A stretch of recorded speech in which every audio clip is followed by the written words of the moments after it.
we kindly give a warm welcome to the Honorable Minister, Major General Kahinda Otafire, who is, because we are in his compound at the moment. A big hand clap for him. The Honorable Minister pledged to show up regardless, and he is here. Thank you very much, sir. We really do appreciate you.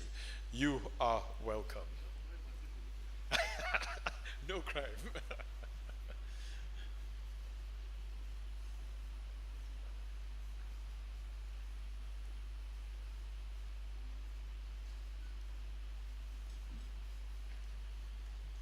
So, ladies and gentlemen, I'm going to ask that we can kindly stand up for the national anthem.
You can kindly take your seats. Now, to set us off, I'm going to call upon our resident prayer warrior, that is none other than Her Worship Joy Bahiguza, to kindly come up here and lead us in a word of prayer. Joy, you're welcome.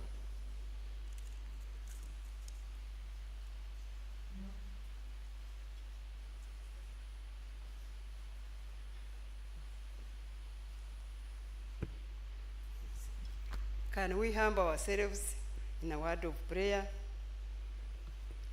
Oh God, our Heavenly Father, we want to thank you for having brought us here safely from our respective places. We want to thank you, our Heavenly Father, for our nation Uganda and for all the people who are serving in this country. We thank you, Lord, for gathering us here for this function. We pray and ask you to forgive us for whatever we have done wrong. And we ask you, Lord, that you may be with us in this important gathering, that whatever we are going to discuss shall be fruitful and it shall be helpful to serve the nation. All this we pray in the mighty name of Jesus Christ our Lord. Amen.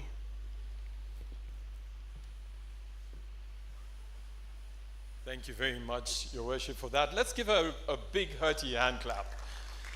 Now, ladies and gentlemen, I want to officially welcome you to our quarterly dialogue meeting between NGOs, CBOs, and the government of Uganda, specifically the Ministry of Internal Affairs, on streaming the operations of CBOs as well as launch the distribution of CBO registers.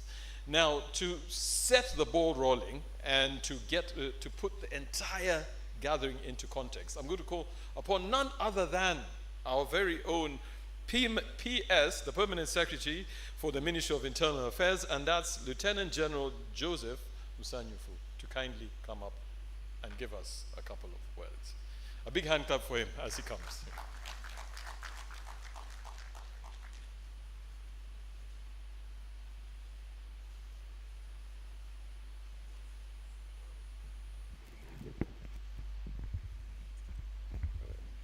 Thank you very much, the MC. The Honorable Minister of Internal Affairs, General Kahinda Utafiri, retired. The representative of the Honorable Ambassador of the Irish Embassy, the representative of the different diplomatic corps here. I have the chair of the board of the NGO Bureau, different leaders of MDAs here present and their representatives, the ED of the NGO Bureau,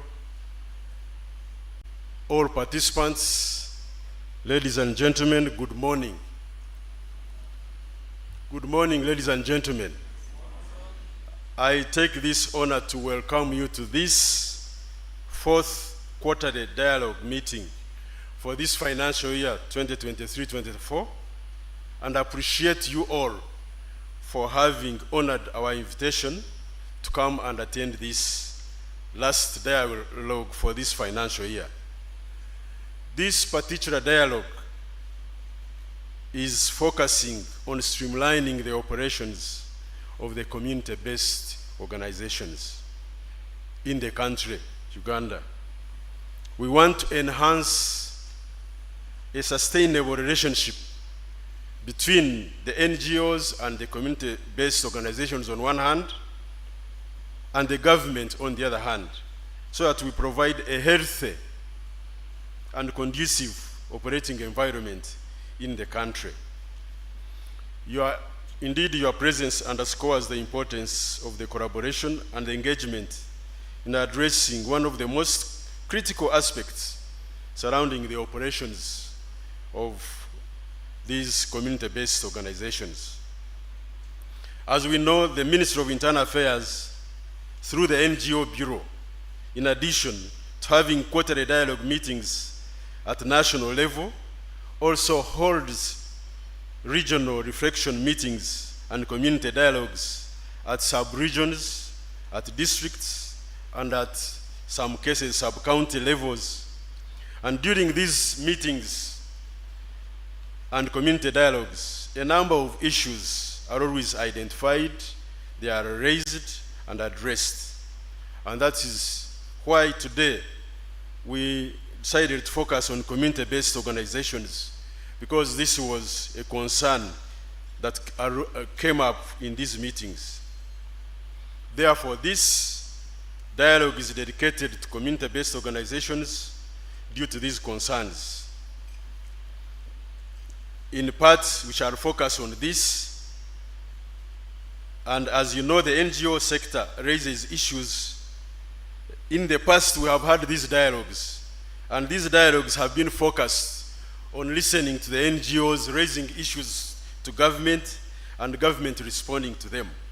So as I said, this one will particularly be focused on community-based organizations, seeing how we can regulate them and how they can best operate, and standardized registers will be distributed and launched at this meeting to different districts and local governments as a step towards verification and validation of all the CBOs in the country.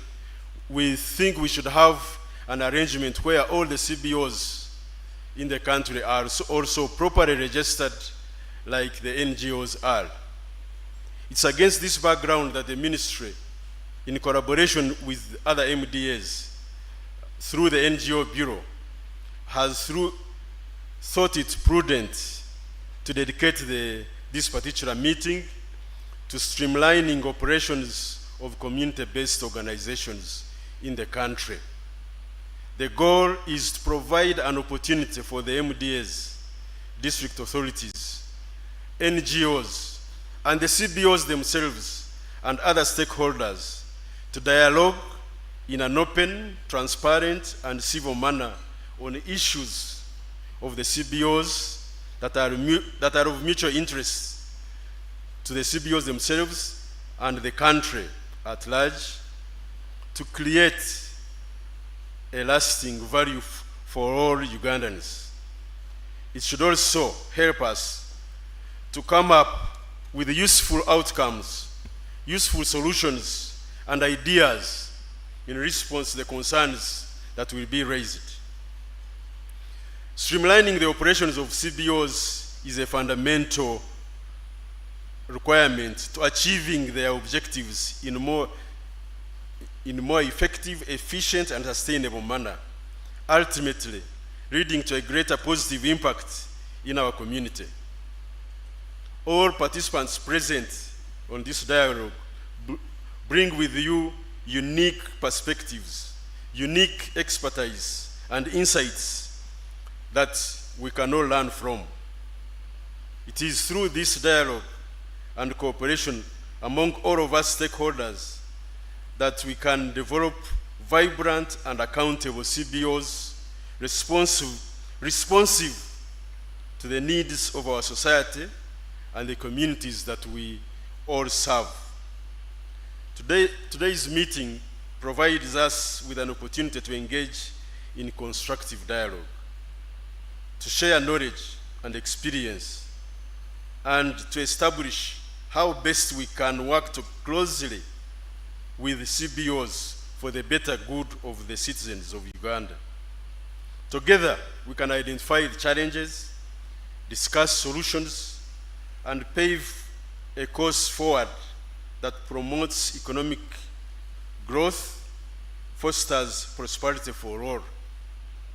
I therefore urge all of us to actively participate in today's discussion, to share your perspectives and ideas, and openly and honestly give your views.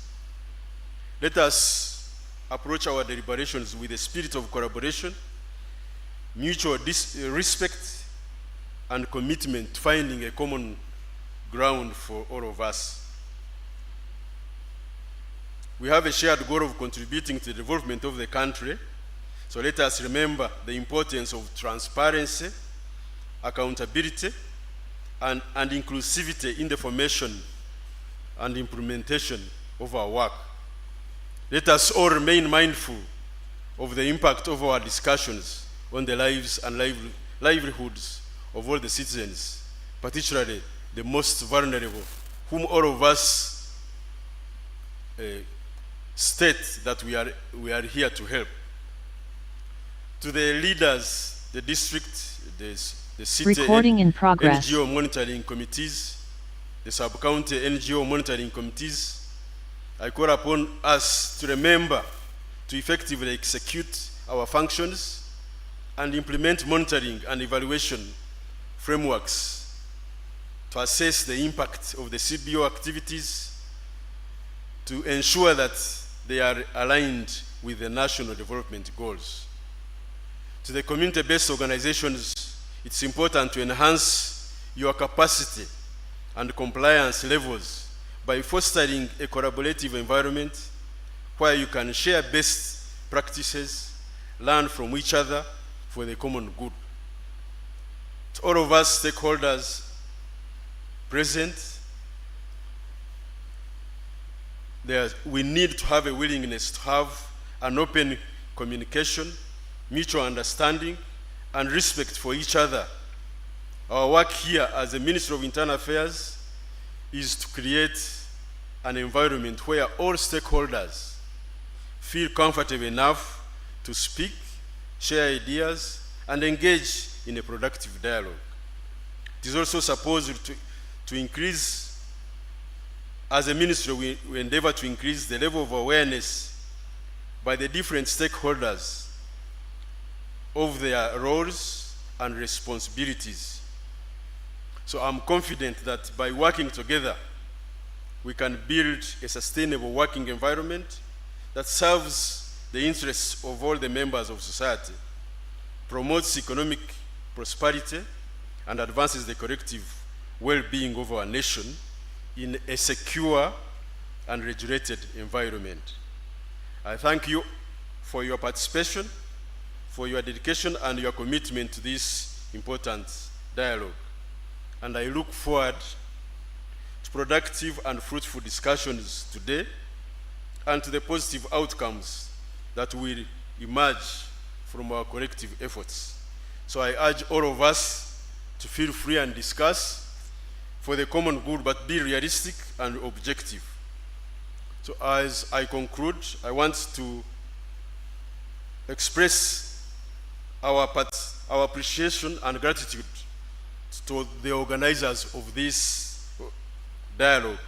In particular, I want to thank the embassy, the Irish Embassy in Uganda, who are the founders of this event and have supported us all these dialogues in the past. We appreciate your support. We thank the Defenders Protection Initiative for their input towards this event, and the organizers, the Uganda NGO, Uganda National NGO Forum, the Human Rights Center Uganda, and all of us who have organized this, without forgetting the NGO Bureau, our hosts. I thank you all for coming. I thank you for spending your time, and I wish you very fruitful deliberations for God and my country. Thank you.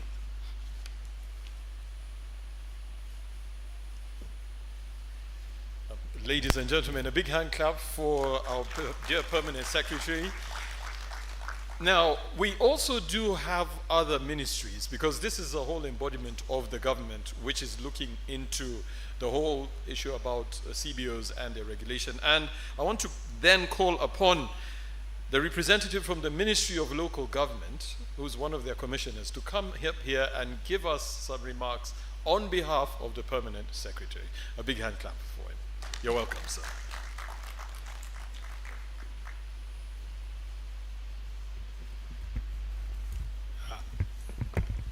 Thank you, Master of Ceremonies. I want to stand on the protocol as earlier mentioned by the PS. My name is Swizin Kinga Mujema. I'm representing the Permanent Secretary of the Ministry of Local Government, but substantively I'm Commissioner for Local Councils Development in the Ministry of Local Government. I also served as a member of the National NGO Board before it turned into a bureau for a number of years. So I'm not new to the NGO sector. I bring you greetings from the Ministry of Local Government, the ministers, and the Permanent Secretary who are right now in Munyonyo on another engagement to do with the streamlining service delivery in this country. I want to thank the Ministry of Internal Affairs for this dialogue. This interaction has a direct bearing on service delivery in this country. And for us as Ministry of Local Government, the home of the policy of decentralization, it really talks to the core principle of partnership and decentralization. There's no way government can do it alone. So the presence of non-state actors, the bond between the CBOs, NGOs, and government, both at national and the local level, puts in place a coordination mechanism for effective and efficient service delivery to the people of Uganda. So we want to thank the ministry for maintaining this interaction, and we strongly believe that every time there is a quarterly meeting, there's something new that we pick from the interaction that we go and use in ensuring service delivery is streamlined. Our presence here is also to hear from the non-state actors, if there are any issues you are getting out there, as you interact with the local government structures, the leadership, if there's anything that is clogging the seamless flow of service delivery, be free to bring it out, and it will help us to clear the system.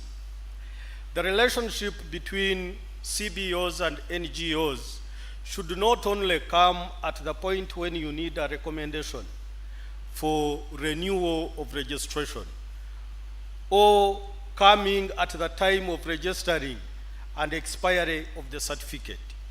It should be something that should be maintained and kept alive throughout the period of operations of an NGO in a local government. We participated in the process of coming up with the policy, and I know very well that the District NGO Monitoring Committee, actually before that policy, some studies were conducted, and would find situations of duplication of services. A local government is planning for interventions in a sub-county X. A number of NGOs have budgeted for the same thing, and at the end of the day, we as government would spend a lot for a service that should have otherwise spread to other places that need such a service. So for us to be effective in delivering services under decentralization, we need a vibrant partnership between the NGOs, CBOs, and the local governments. Creating awareness. There are now very critical and dear programs that are being implemented by government up to the parish level. I'm actually very happy that we are talking about CBOs, underscoring the contribution of CBOs, because CBOs go up to parish level, they go up sub-county level. NGOs can operate at the national level or even at the higher local government level, but these CBOs interact with the people on a daily basis. Now, when we have critical programs like PDM, MYOGA, and others, the level, the quality of civic engagement that we have with the community has a direct bearing on the success of these programs. And so anything that tampers with the smooth relationship between a CBO, an NGO, and the government is an enemy to service delivery that all of us must be able to fight. Don't keep quiet with the problems. Where there are issues, raise them freely, and we'll be there to support you as you work with the local governments out there. When we get information from the district, for instance, coming to the center to inform, to feed into the national development focus, does that information capture the contribution of CBOs and NGOs? If it doesn't, then that is a coordination gap that we must fill to make sure that the picture that comes, because anything that happens in a local government should be talking to the development direction of the district that feeds into the national development plan. We cannot be effective if we are short of that information or the contribution of non-state actors. Finally, I want to wish all of us very fruitful deliberations, and going forward, we expect that whatever has not been going very well, this interaction is going to add value in unclogging some of the issues that have been affecting service delivery. I thank you and wish you a very good dialogue.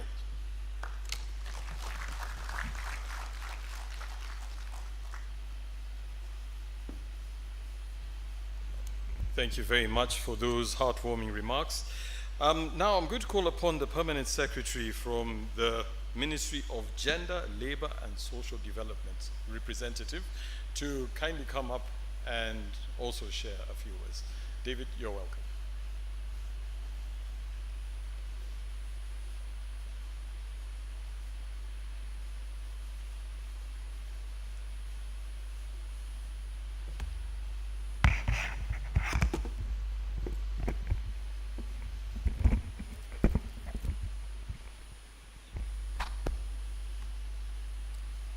Thank you, the MC.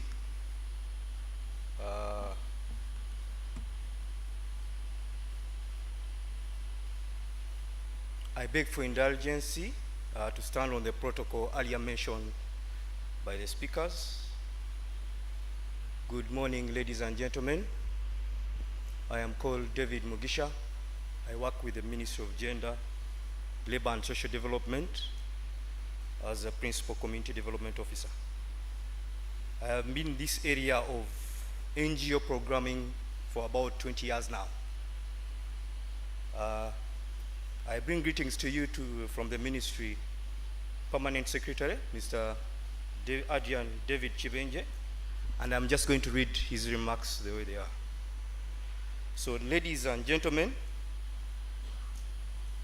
it's an honor to address you in this quarterly dialogue meeting between NGO leaders and the Ministry of Internal Affairs on streamlining the operations of CBOs, as well as the launch of distribution of the CBOs register. Ladies and gentlemen, you'll appreciate that the spirit in which government conceived the shift to program life was aimed to focus implementation of the NDP3 programs on delivery of common results and ensure coordinated framework of implementation, monitoring, reporting, and delivering services or results. As you know, the mandate of the Ministry of Gender is to protect and promote the rights of vulnerable populations, to address gender inequalities, to ensure cultural growth, labor and employment, as well as community mobilization and empowerment. I wish to note from the onset that NGOs and CBOs are important players in the private sector and complement government effort in areas relevant to ministries, departments, and agencies' mandates. The Ministry of Gender respects the positive impact that the NGOs play in sustainable development. You know that NGOs get things done and they are well placed to reach those at the periphery, parish, sub-county parish, and at community level. So when government forms partnerships with stakeholders, there's a big potential for progress. And Ministry of Gender is actually promoting partnerships with these NGOs to ensure that we deliver services of the social development sector to the grassroots population. But in line with streamlining activities of NGOs and CBOs, the ministry has established a functional NGO monitoring committee, and this committee has composition of all the departments of the ministry, including gender and women affairs, culture and industrial relations, labor, community development and literacy, among others. As a ministry, we developed guidelines for the process of registrations in which NGOs seek registration to the NGO Bureau. Our mandate is to recommend NGOs that are dealing in interventions related to social development to the NGO for registration. But we don't only want to stop at regulation as government. Like I said, we appreciate the work of NGOs. As a ministry, we have entered into partnership with a number of NGOs in the country. especially those that are implementing activities related to the social development sector. And I want to encourage all of us so that we have implementation, coordinated implementation to achieve the results of the NDP 3. Excuse me.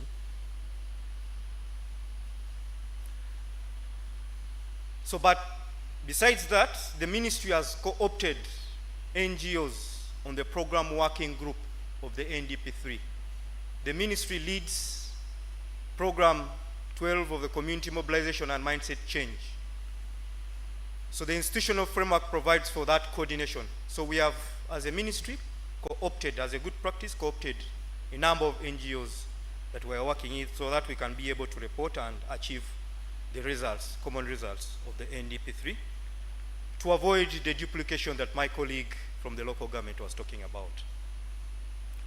So as we engage in this dialogue, especially on streamlining works of the CBOs that are at the grassroots, there are questions that we should ponder ourselves on. One is, how do we create effective framework at the local government to implement activities in a more coordinated manner with these CBOs? Number two, how do we coordinate interventions that are related to the social development sector, the people-centered development? For example, issues around psychosocial support to children and vulnerable groups, issues of gender equality, social protection, and green economy initiative. How do we enhance together with these CBOs capacity building interventions relevant to this social development sector that is people-centered?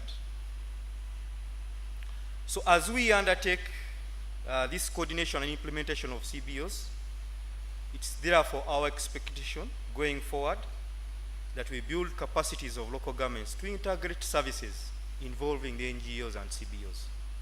Because we know there are so many NGOs down there doing good work, but there's duplication and the efforts are not coordinated to link to the country's planning framework of the NDP3, from the district development plans to the national development plan at national level.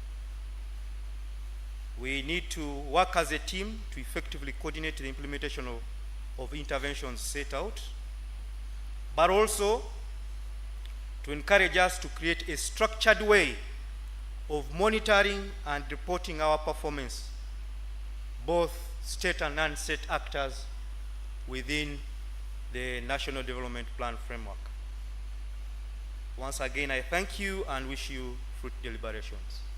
Thank you.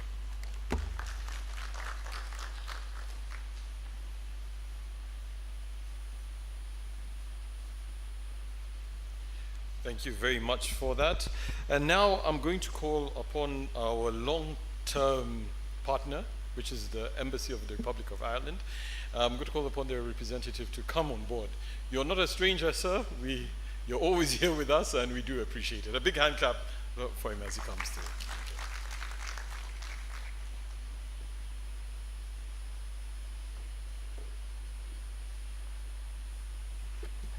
Morning, everybody.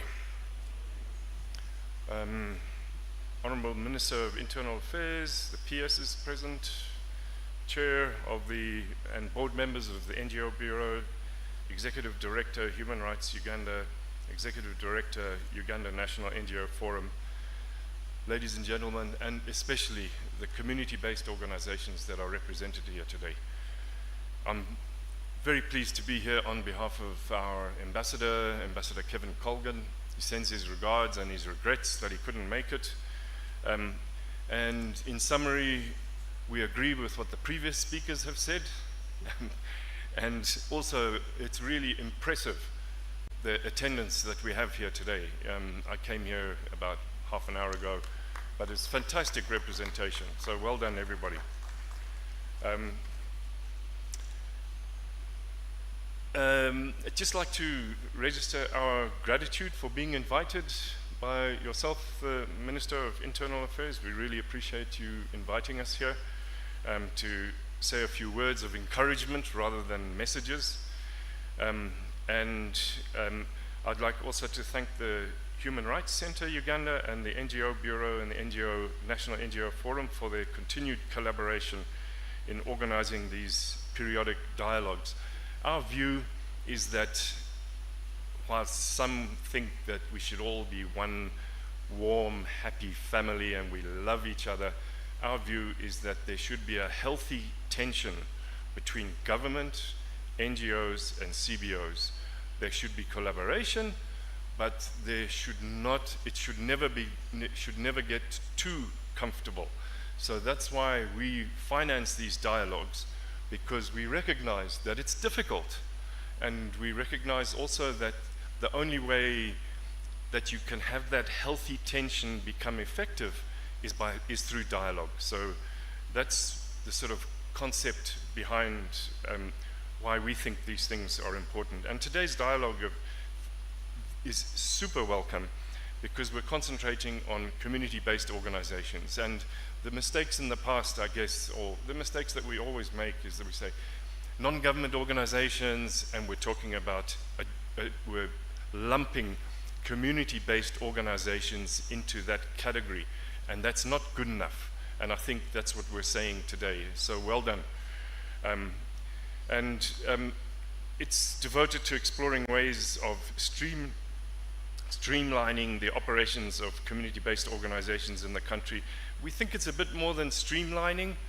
Our view is that this is really about creating effective partnerships and collaboration between community-based organizations, non-government organizations who often subcontract community-based organizations, and government. So for us, it's more about impact than streamlining. Of course, the pathway to impact is better streamlining, I guess. But also, it's really welcome that community-based organizations are being given recognition in this space. So, because they do what others cannot do, as previous speakers have said. And they do stuff that governments can't do. And it's, for us, it's really important to recognize that, and that if we believe that, then what we're saying is that achieving Uganda's development goals is not possible without effective community-based organizations. And of course, the global agenda of leaving no one behind is not possible without community-based organizations. We welcome the dialogue that's taking place, and we're very happy to be associated with these efforts, and we hope that everybody will speak freely and honestly in the discussion that's being facilitated today. And we also hope that this meeting will endorse the different roles, responsibilities, and relationships between the different entities. We wish you fruitful dialogue, but a message to the community-based organizations that are represented here today: please keep up the good work. Thank you very much.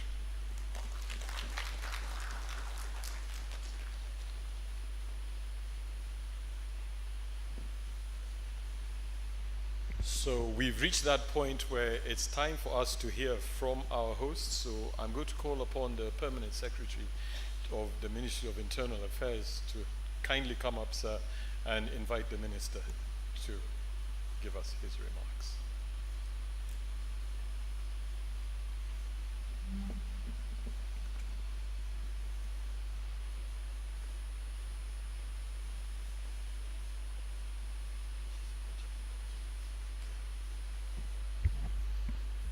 Honorable Minister, sir, I want to take this honor and privilege to invite you to come and talk to us.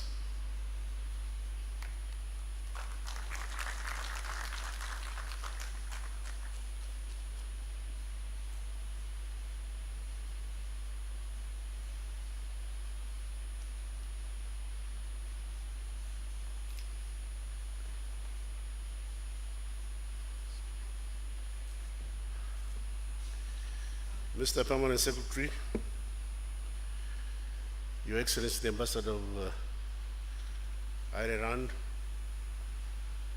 Chairman, NGO Board, Executive Director, Permanent Secretaries here present. Unlike my usual self, this time I'm not going to say much because the Permanent Secretary read my notes and said everything I wanted to say, so I don't have much more to say. I'm honored to speak to you this morning, and I'm encouraged by the spirit of partnership that is exhibited. I also appreciate the role played by CBOs in our communities and the NGOs at a slightly higher level. Development is a result of contradiction. Every forward movement causes a negative reaction, and we should not be scared of contradiction because that's the source, the nexus of forward movement. For a car to move, it must grapple the road, and the contradiction between the tires and the road pushes the car forward. So in human endeavor,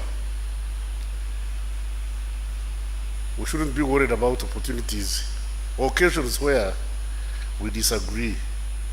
Disagreement is not the problem. The problem is inability to solve the points of contention. Falling is not a problem. Not getting up is the problem. Because today you fall because the ground was slippery. But if you don't get up, then it's not the ground, it's your inability to rise. I have had a few mamas from my NGO sectors complaining about the government program of rationalization of some of these programs. My dear collaborators in the NGO, CBO world, we are rationalizing what belongs to government. We are not rationalizing yours. Yours, because we don't know whether yours is rational or irrational, it's up to you to manage. For us, we are rationalizing what is our sector. And like the Bible says, like Jesus said, give to Caesar what belongs to Caesar, and to God what belongs to God. So for us, we are taking our goodly part. You and your Caesar thing, you manage it yourselves. We are only rationalizing the NGO bureau, not the NGOs. I saw the other day you people making noise, well, we shan't accept. What don't you want to accept? How can you refuse what you've not been given? You don't even know what we are rationalizing, you are there making noise. But it's very healthy that people say, don't touch our thing. Sorry, we have not touched it, so you don't have to worry. So don't make noise. Whatever you don't understand, come to the executive director. I don't know whether he himself is happy about what's happening. Come to the executive director and the chairman, they will explain. And come to us, to the permanent secretary, ask us what are you trying to do? Whatever we are trying to do is got a basis. You don't take healthy people to hospital.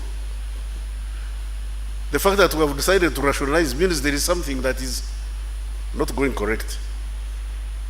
There is an illness we have seen, a malaise we have seen within the functioning of the NGO bureau that we are trying to cure.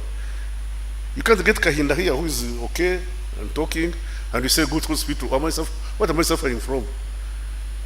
The doctors will just chase you away, say, this man is healthy like a bull, so why are you bringing him here? So the fact that we are rationalizing these government agencies is indicative of the malaise that has been going on within the functioning of agencies and MDAs. And it is the interest of our people it's in the interest of our people, that we should try to save as much money as possible while we are fighting corruption.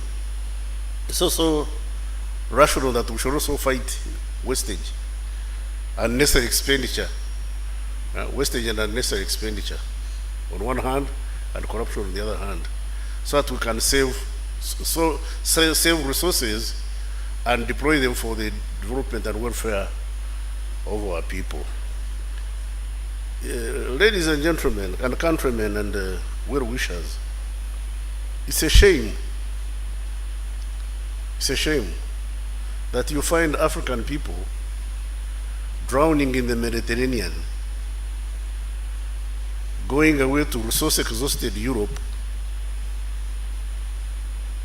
and leaving resource-rich Africa. Because, like I've said before, those of us who are in charge of African resources, have failed to turn them into solace and recourse for our people. That's why they run away and drown. If we have been unable to do it in our time, at least we should set a foundation for those of you who are coming after us to ensure that we liberate Africa, not only politically, but also ideologically and economically. So that's why I urge all African governments to ensure that they husband African resources logically, economically, and to the benefit of our African people, so that we stop this business of being dependent, that we are going to have a dialogue and the Irish Embassy must come in. The Irish Embassy should be supplementary to our effort. Of course, the Irish are rich, they are not like us. But in terms of resources, Africa is richer than Ireland. Isn't it, Your Excellency? Africa is richer than Ireland. Ireland has no oil, has no gold, has no, and they are giving us aid. How do you take water to a river? It's because those of us who are in charge of African resources, have not been able to translate them into comfort for our people.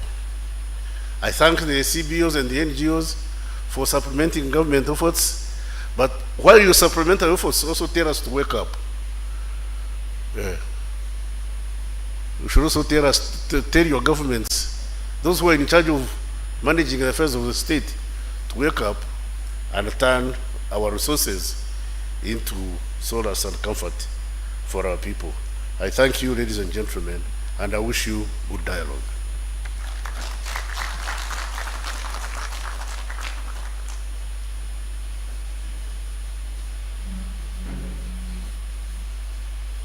A big hand clap for the Honorable Minister.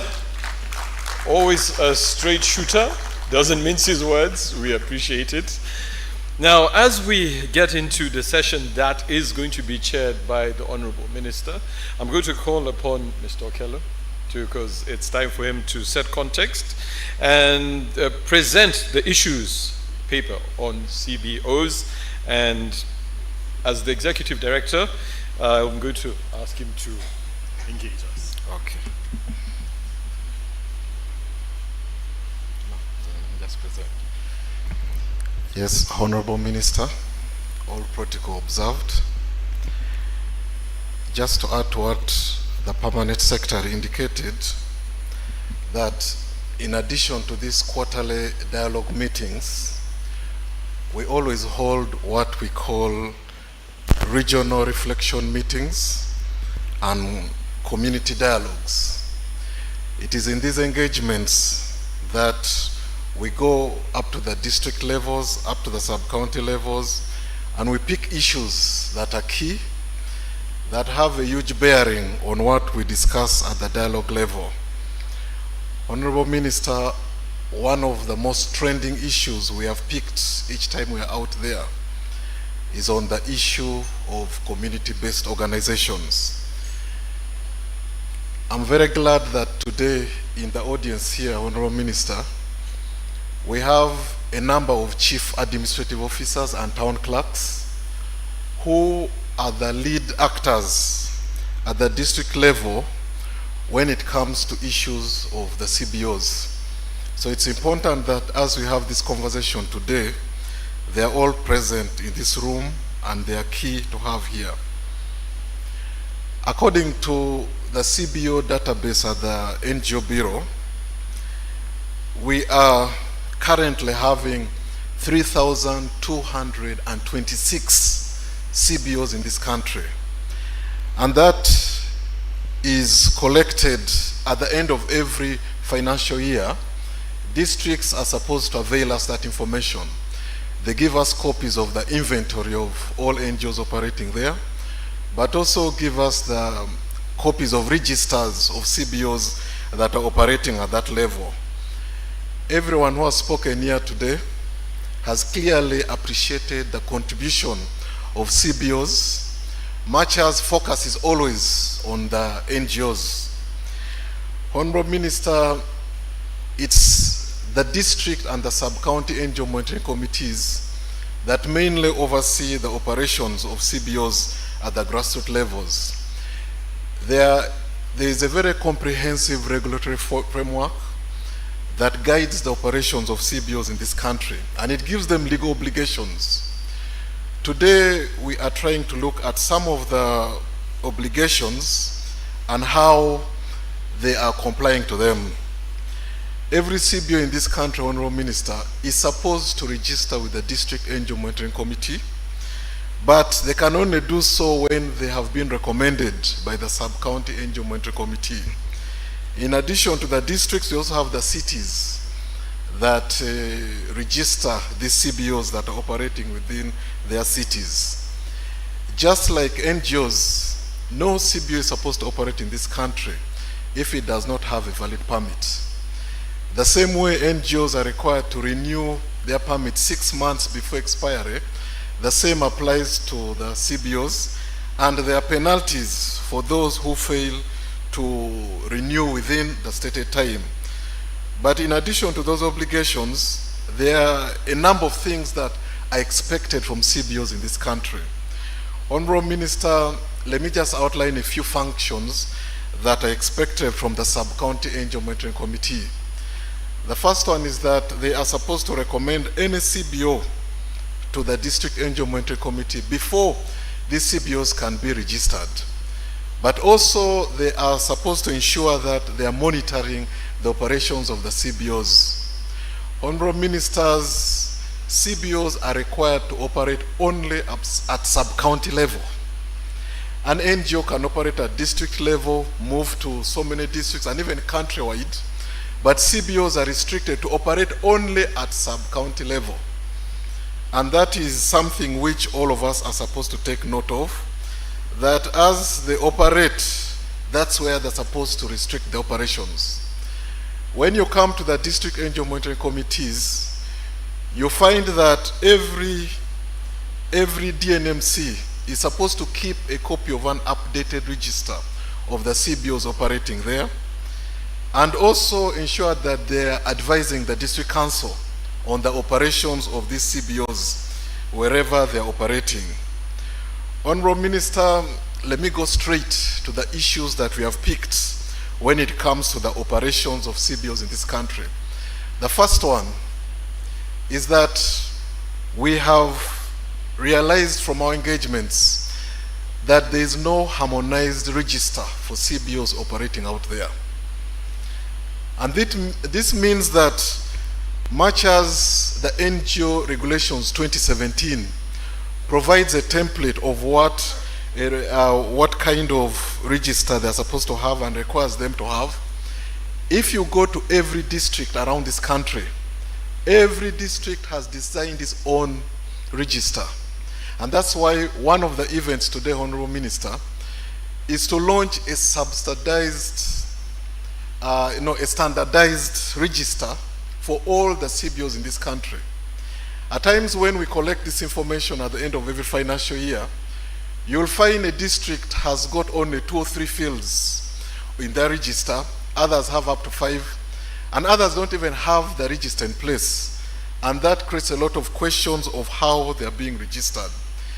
The registers that we are going to launch and start giving out from today are having fields that contain all the areas of the relevant information that we would love to capture from every CBO in this country. And lack of harmonized registers poses a very big challenge, mainly when it comes to monitoring, but also assessing their overall performance, because some of the remarks that have been made is that we need to always appreciate the impact of the CBOs. But it's hard for us to do that if we do not have registers that can help us clearly evaluate the operations. The other issue that we have picked from the districts as we go around the country is that there are no harmonized certificates and permits that are being issued to CBOs. When you look at the NGO regulations 2017, clear templates of the certificates, the permits, who signs it, are covered there. But if you go to every district, you will see that every district is designing its own template. And interestingly, it's the chief administrative officer and the town clerk in the cities and the district respectively who should be signing this. But you find in so many districts, different individuals are signing these certificates. And yet the law requires that it's only a chief administrative officer for a district and a town clerk in the cities who can sign this.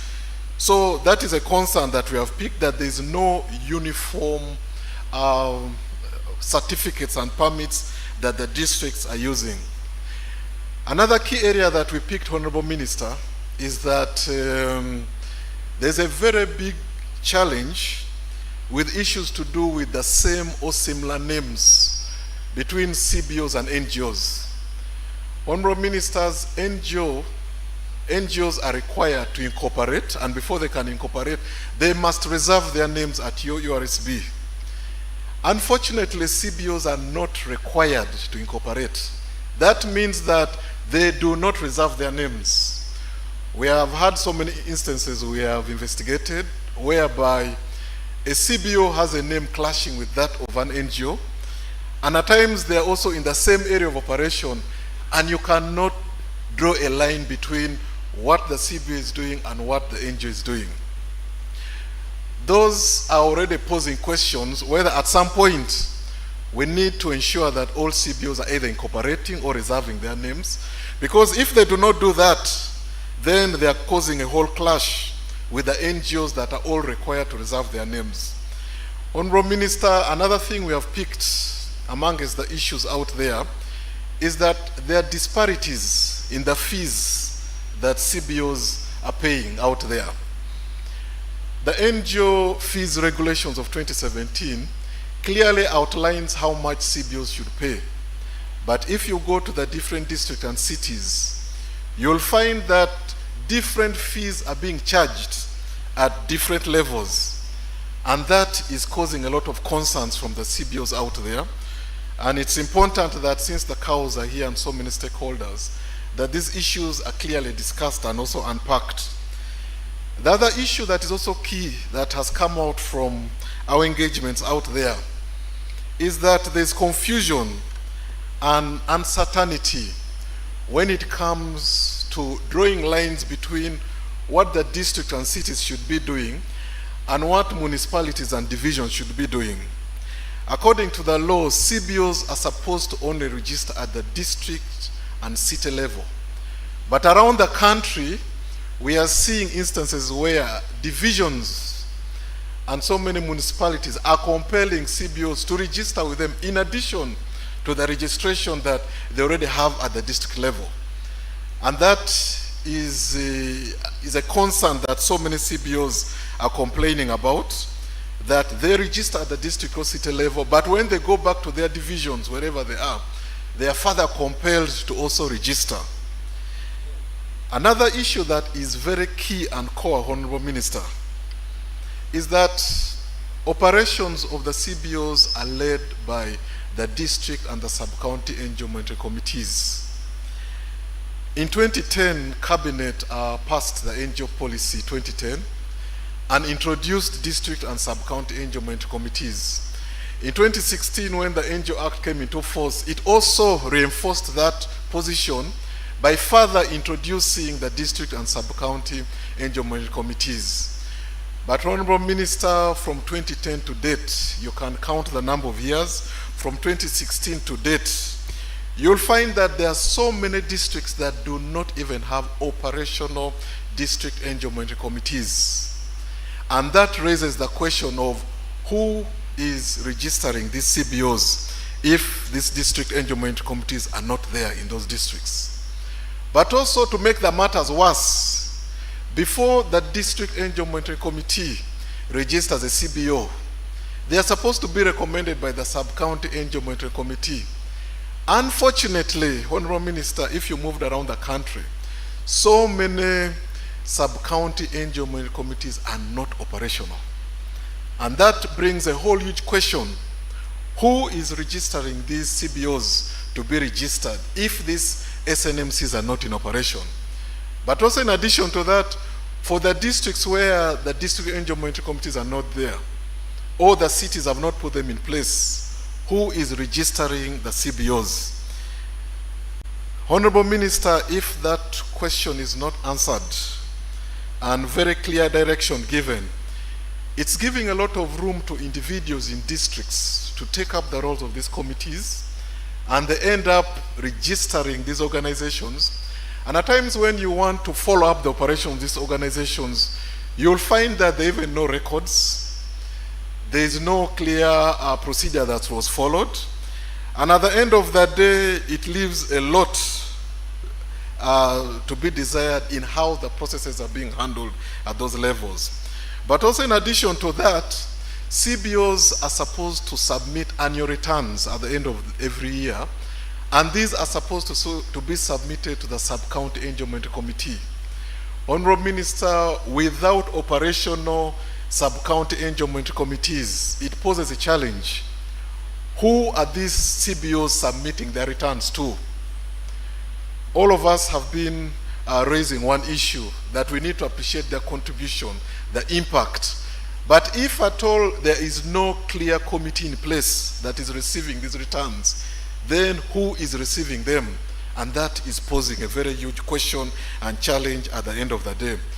Honorable Minister, around 3 or 4 years back, Cabinet took a decision that the Minister of Internal Affairs through NGO Bureau should work closely with the National Planning Authority, and I'm glad they are here today to ensure that we are assessing the contributions of these CBOs and NGOs in the country.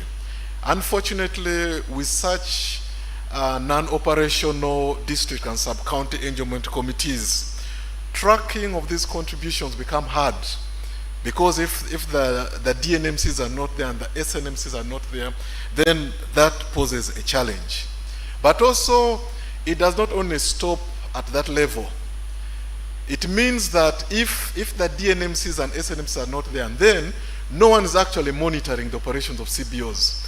And yet, just as the local government put it, CBOs are operating at the grassroots, even at a much lower level than the NGOs are operating. So, Honorable Minister, it's important that the operationalization of these committees is something that is looked at and is addressed.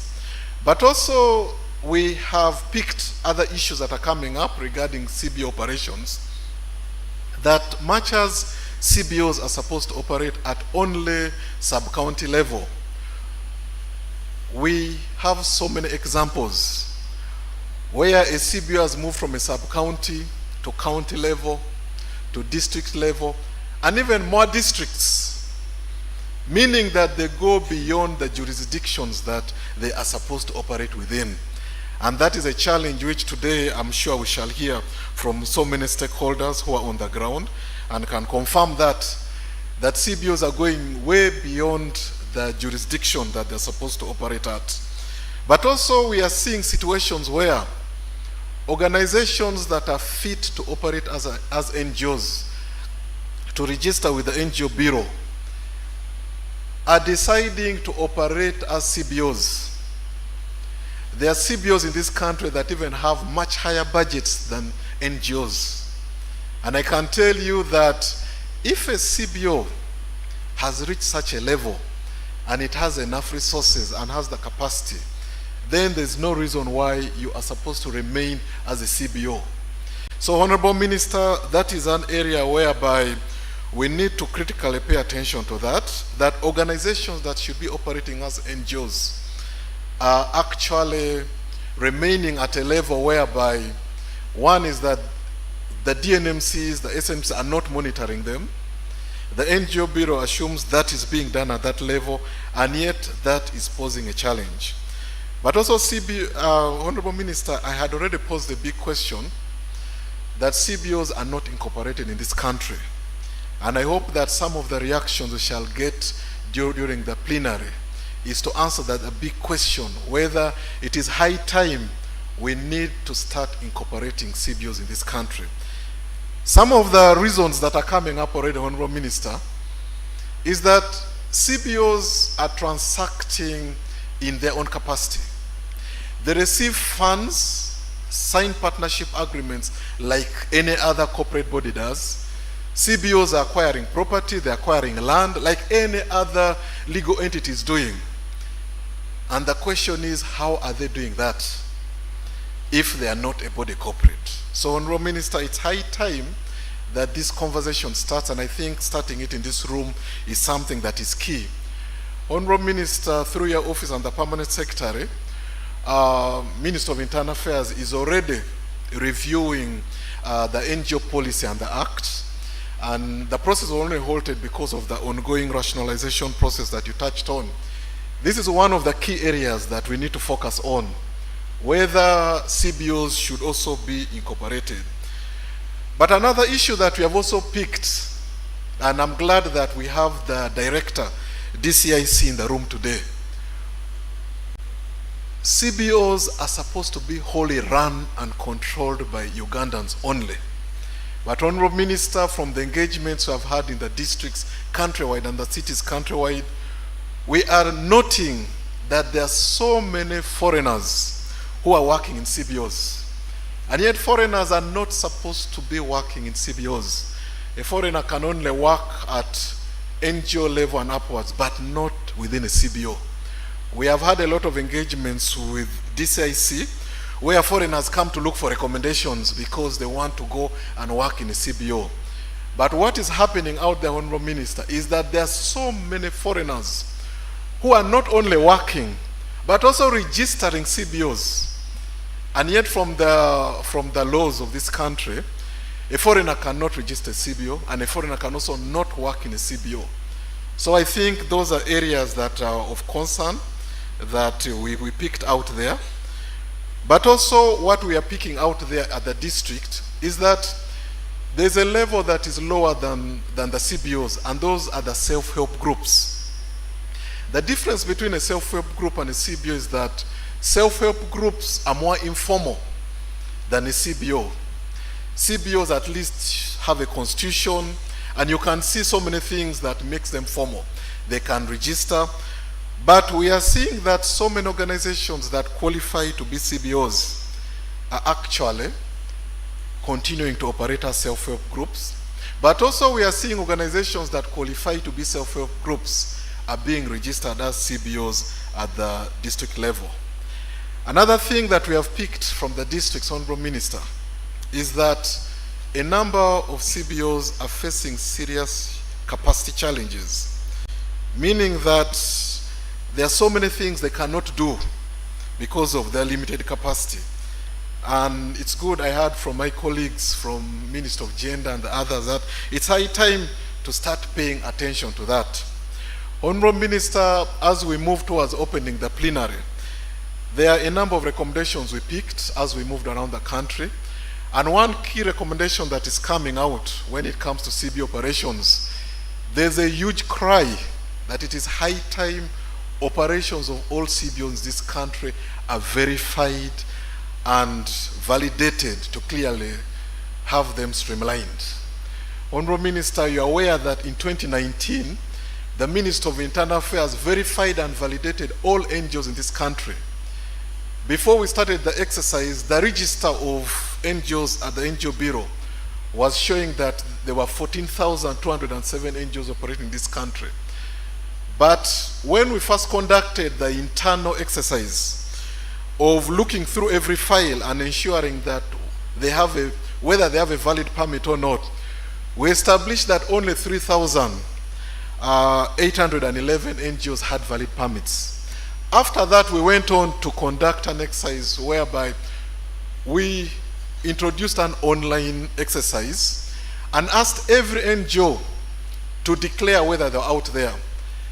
At the end of that 1 month exercise, Honorable Minister, only 2,108 NGOs, no, 113 NGOs were able to declare they're out there. And Honorable Minister, from 2019 to date, we laid a strong foundation for continuously verifying and validating the operations of all NGOs in this country. And as we talk now, the register shows us that there are 6,000 NGOs operating in this country. And that shows that the number continues to steadily grow, but also we need to continuously keep verifying and validating them. And it's high time that we need to verify and validate these CBOs in this country. The figure that I've reported today of the 3,226 CBOs in this country, I'm sure everyone in this room is convinced that CBOs have a much higher number than that. CBOs, I'm very convinced, I do not want to estimate a number because at the end of this exercise, we shall be declaring the actual number of CBOs. But I'm convinced that the figures being reported to the NGO Bureau at the end of every financial are not accurate. CBOs are either over 10,000, even 20,000, or even 30,000 in this country. Because I can tell you that if you just sample roughly and asked every cow to tell us how many CBOs are in every sub-county they operate in, you'll realize that the numbers are much higher. Honorable Minister, another recommendation that we have picked from out there is that there's a strong call for operationalization and strengthening of the sub-county and NGO monitoring committees. That once these committees are not operational, then it leaves a very huge gap in overseeing the operations of CBOs in this country.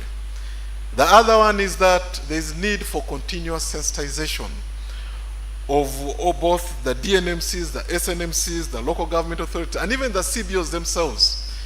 A number of CBOs are very ignorant of so many things that we are discussing here, and it's high time that a lot of sensitization takes place in order to bring them on board. But also in addition to the sensitization, there's a strong recommendation for capacity building. That if they are members of these sub-county NGO monitoring committees and the sub-county NGO monitoring committees, they need to have the required capacity.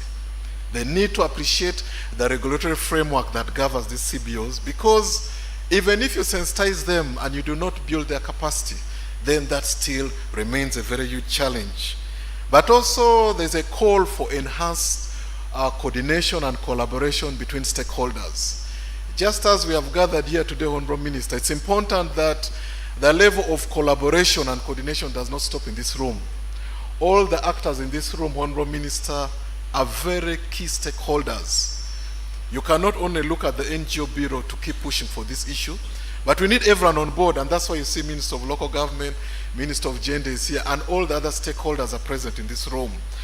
But also, Honorable Minister, a strong recommendation we have picked out there during these reflection meetings and the community dialogue is that adequate resources should be availed to this district and sub-county NGO monitoring committee. Each time we talk to them and engage, the first cry you'll hear from them is facilitation. They do not have facilitation, they cannot meet, they cannot monitor, they cannot do anything at that level. But Honorable Minister, in 2010, when Cabinet was discussing the NGO policy, the spirit they had in mind was that individuals on those committees are people who are already recruited within the local government. And also when you go into these districts and cities, Honorable Minister, you'll see that a number of them even sit within the same premises. And the issue is that even if there were no resources, the assumption was they would still operate and oversee these operations. Unfortunately, Honorable Minister, there are more resources required other than only for the meetings. They need the fuel to go out and monitor, they may need the vehicles, they may need the motorcycles. Recently, through JELOS, we were able to procure a number of motorcycles to distribute to a number of districts, but still that's not enough.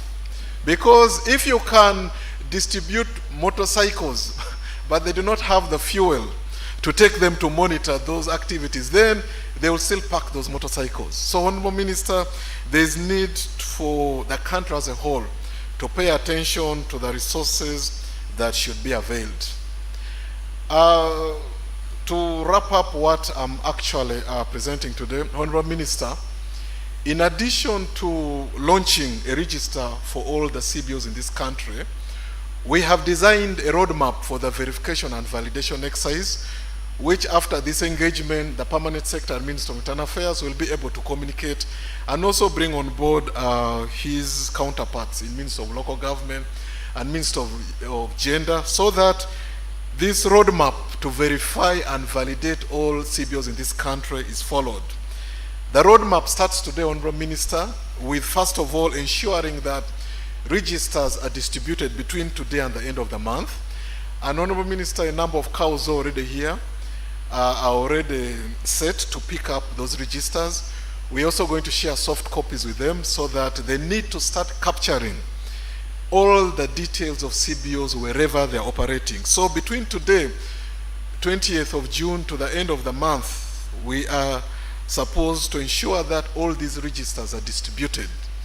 But also in addition to that, we are going to give a 3-month period to all the districts to capture all the details of all the CBOs operating in their areas. And that means that between July and September, every district and CBO and city should have captured the details.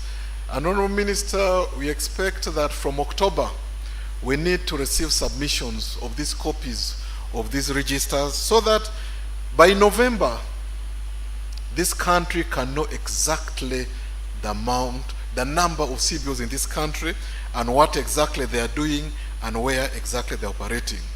So in conclusion, Honorable Ministers, the issues that I've just raised today that we picked as we were out there in the districts and the cities around the country call for an urgent need to streamline the operations of CBOs in this country. And that's why we had today dedicate this engagement, this quarterly dialogue meeting to CBOs, because the number of risks and threats and vulnerabilities that are arising out of this, if these issues are not openly discussed and addressed, but also streamlining the operations of CBOs in this country is a collective and shared responsibility that does not only put the responsibility on Minister of Internal Affairs and the NGO Bureau, but also it puts it on all stakeholders, whether it is the development partners, the MDAs, the local government authorities, the NGOs themselves, then the CBOs. But that collective and shared responsibility is very important to ensure that we are streamlining operations of all CBOs in this country. The moment we do that, Honorable Minister, we shall be able to increase the level of confidence and trust in the operations of CBOs in this country. So, Honorable Minister, I beg to stop there and thank you so much. And thanks to all the participants. Thank you.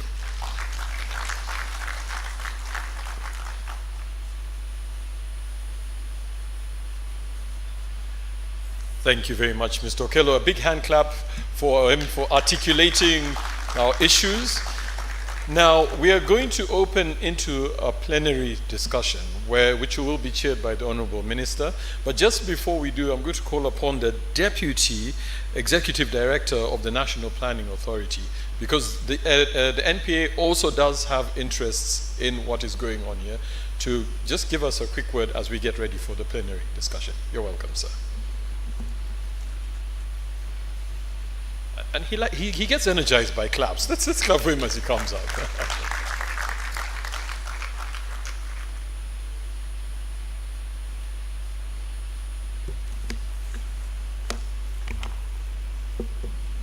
The Honorable Minister of Internal Affairs, the Permanent Secretary,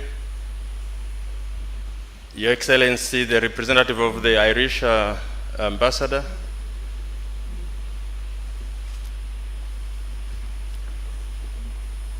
the chair of the NGO board. Okay. Noted, sir. So the Honorable Minister was just whispering to me that he's not boycotting, but he has some other urgent matters to attend to. Thank you, Honorable Minister. I guess mine at this time is, first of all, to thank the NGO Bureau, together with the Irish Embassy, for this continued stakeholder engagement that you have sustained over the years. I say so because I happen to have been the chair of the board of directors of the NGO Bureau myself, and I'm quite fully conversant with the subject matter. But today, I am here to speak to you on fairly, not a very different subject, but in line with streamlining the operations of not just the NGOs, but also now the community-based organizations. My name is Charles Olenyo Jok. I currently work as the Deputy Executive Director, National Planning Authority.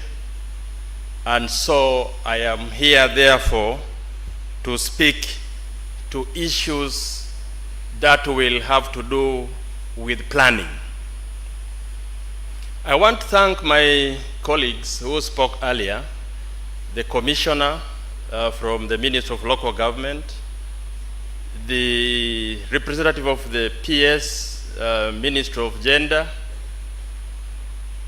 and also the ED of the NGO Bureau himself, who spoke to the same subject.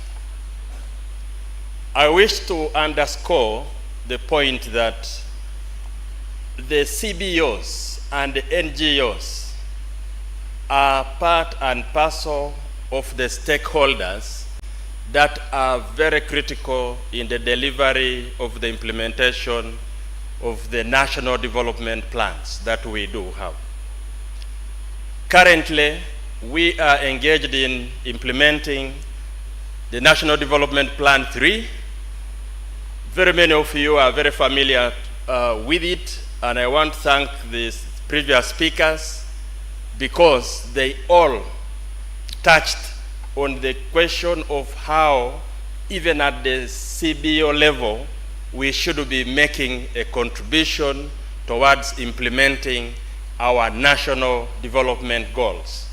Now, once you refer to our shared national development goals, you are basically referring to our national development plan. Now, at the district level, you will all agree that the CBOs, therefore, constitute a very critical stakeholder. Why I will summarize my presentation this morning is that we have a whole presentation there, but just for the record, I can only speak to very few slides. And if you will permit me, let's just rush through it, and then I will conclude in a few minutes. Now, our NDP3 is coming to an end just in the next financial year. And because of that, as National Planning Authority, we are now engaging in the development of the NDP4.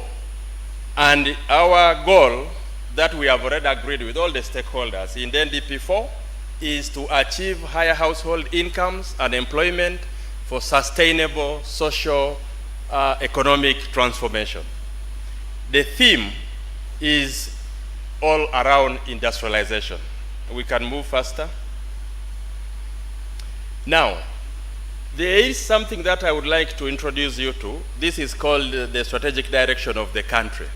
This basically is to inform you about the key priorities and the path, the development path that the country has agreed to take in order for us to achieve the much desired socio-economic transformation that we talk about. So these are the key issues that we refer to, and we have also agreed, working with the Ministry of Finance, that we have to grow much faster and we should strive towards achieving what we now have called the 10-fold strategy. We are saying, yes, we've registered some growth, but it's not adequate to sustain the development path that we would like to achieve. So for that reason, we are prioritizing actions on industry. We are focusing on agro-industrialization.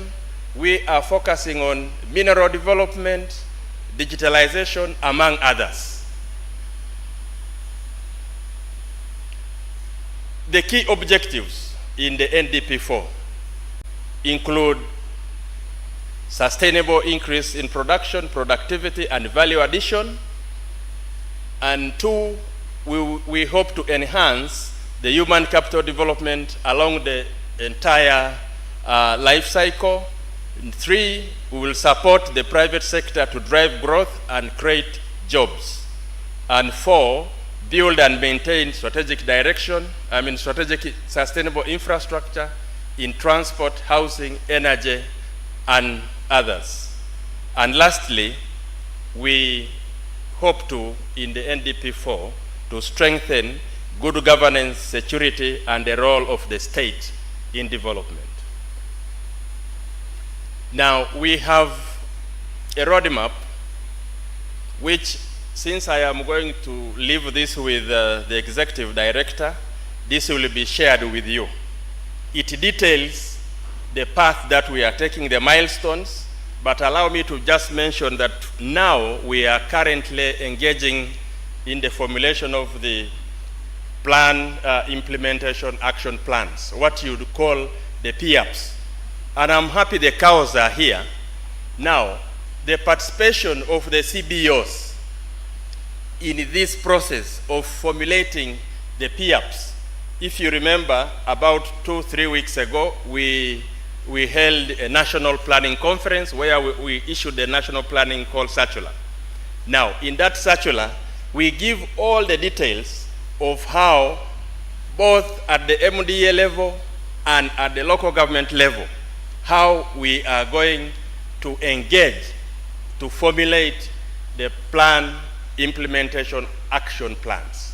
Now, that is very useful for you as the CBOs, because then once you participate in their formulation, it therefore becomes easier for you to also draw your own work plans. Because remember, as you look for sponsors, as you look for financing, your work plans must be aligned to the PIAPs. And that's why this sharing of information with you is very, very important. And we do think that you will take it very seriously. This is just what informs the decisions on what I have already highlighted as the key priorities for our country. You can read them at your own time. But we have some lessons which I want us all to share. It is now not negotiable that for development to occur in this country, we need peace, security, and macroeconomic stability. 2, macro-level interventions need to be accompanied by planned micro-level interventions. That is to say, it's not enough for us to speak broadly at national or at the macro level without paying attention to the details in the development process. That's why you've had some of the flagship programs as the parish development model, going down to deal with the 39% who are below our poverty line. That is the idea. We need to do much more at the household level. That's what that point is making. And then also number 3, just good plans in themselves without collaborative implementation and sustained follow-up and accountability for results may not guarantee the realization of the desired results. That's a very important point. We want that even as CBOs, can we all speak at the same level? Can we speak to the same results? If government has desired that we need to increase a certain number, maybe in the Human Capital Development Program, we want so many classrooms, or we want so many health care providers, how are you as the CBO providing, or how are you making a contribution to what government has already set to achieve? In other words, we should all be playing the same game and scoring the same goal. That's why this alignment is very, very important. Of course, the issue of prioritization and sequencing is very important, and the political will and commitment are all key, and building domestic resilience is critical for insulating our economy from shocks. We recently realized this during the COVID-19. Uganda was one of the lucky economies that did not detrimentally suffer because we had a reasonable level of food security.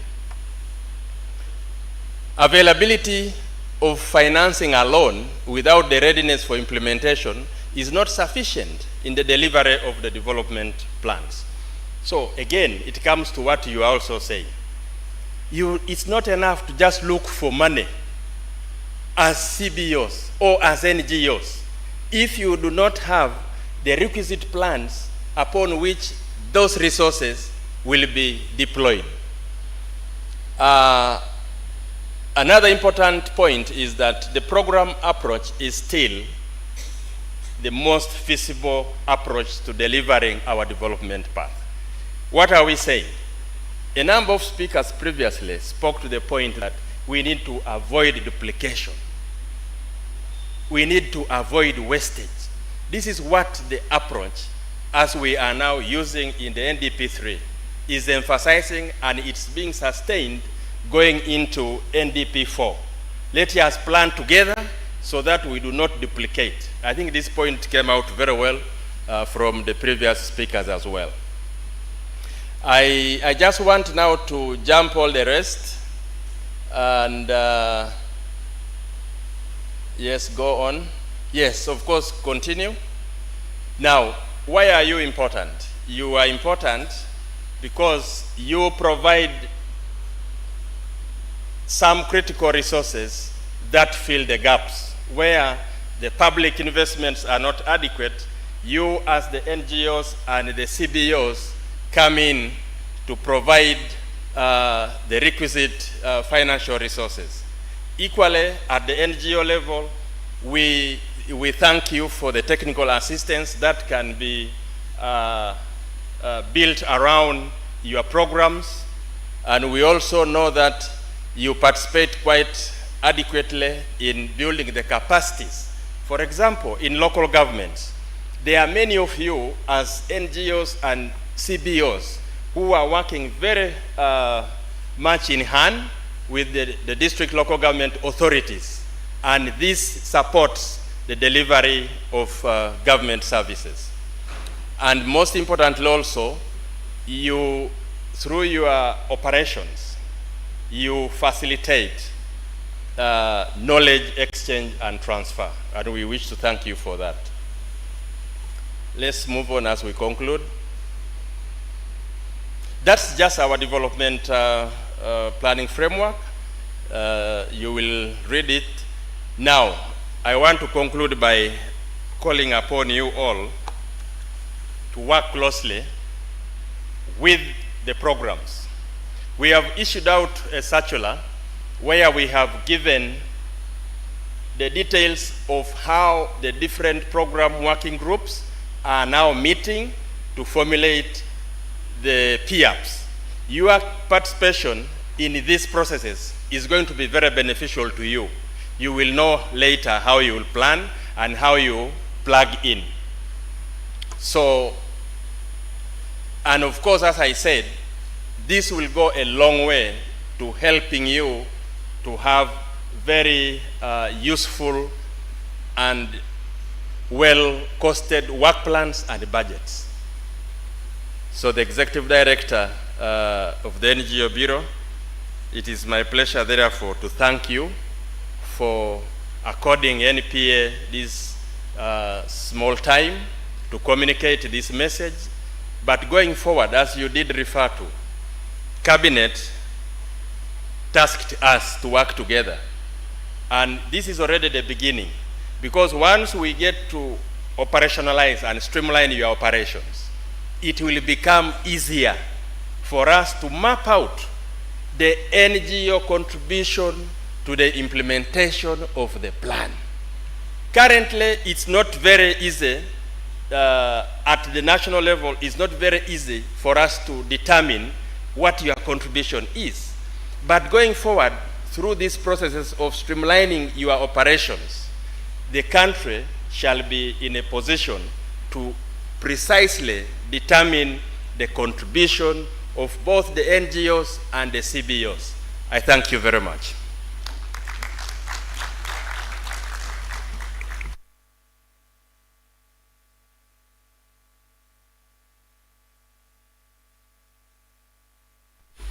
Thank you very much, Mr. Ojok. We clearly have our work cut out for us.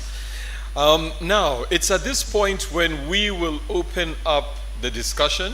It will be chaired by our Permanent Secretary for the Ministry of Internal Affairs.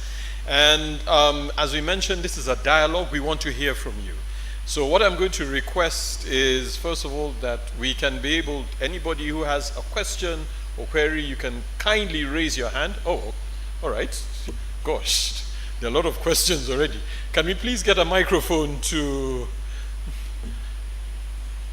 we can start on this side. So what I'm going to request...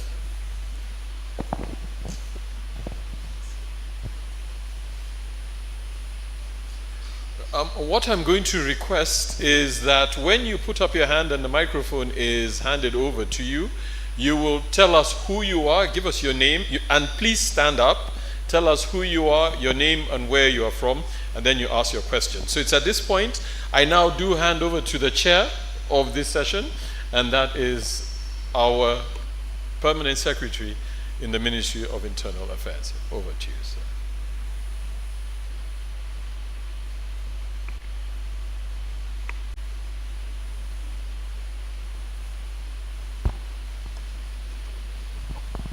Yes. Thank you, MC. It's time to receive reactions, comments. I see a lot of hands. Now, I think these two in the center were first. No, they are the two gentlemen behind. Then I remove. So the gentleman in a black suit, in a tie, stand nearest the camera.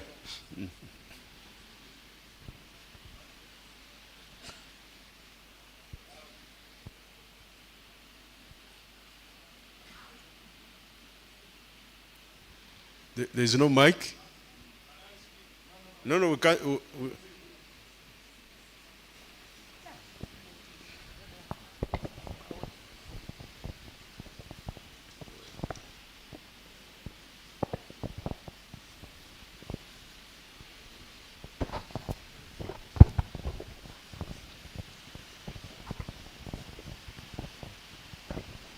Thank you very much. My name is Feni Twaib. I'm from Arua District, stroke Arua City. I work for an organization called West Nile Regional Civil Society Network. It is a platform organization. As a matter of fact, I also have CBOs who register with us. I want to thank Mr. Stephen, the Executive Director of the NGO Bureau, for the presentation he made. I want to present a few issues. One, we really have a challenge with the NGO Monitoring Committee and sub-county NGO monitoring committees. The challenge that the CBOs face is the operationalization of these committees that we talked about. Mine is just a quick suggestion. I think I would want to suggest that the Ministry of Local Government needs to be very deliberate to support in the functionalization of these committees in a way of writing to the accounting officers, that is the district, the chief administrative officers, and also the town clerks. That should be very deliberate, because I know there are a lot of efforts being put by Ministry of Internal Affairs and NGO Bureau, to be specific. We've been having these meetings. But I think if Ministry of Local Government comes out clearly and maybe direct right to the chief administrator, to be much helpful. Maybe it could be one of the areas to assess. I'm just suggesting when we're doing assessment to local government, so that we know that they also think about NGOs and CBOs. Most times I sit on the NGO Monitoring Committee of Arua District and Arua City. And there are also other organizations that sit in the other NGO monitoring committees. But the challenge is convening a meeting for the NGO monitoring committees to sit. It is a challenge. If NGOs are facing if NGOs are facing challenges, what about CBOs who do not actually have sometimes the resources but are willing to offer services? I think that needs to be addressed. Thank you very much. Thank you. We are many, so I request that contributors are brief to the point, because there are several. AIGP. Sorry, Deputy IGP. I'm used to, apologies, please. This is the Deputy Inspector General of Police. Thank you, Chair. James Ochaya, Deputy Inspector General of Police. Mine almost goes to what my colleague said. We had the roadmap for verification and validation. But there's the presentation, I listed about 20 problems when the ED NGO was presenting.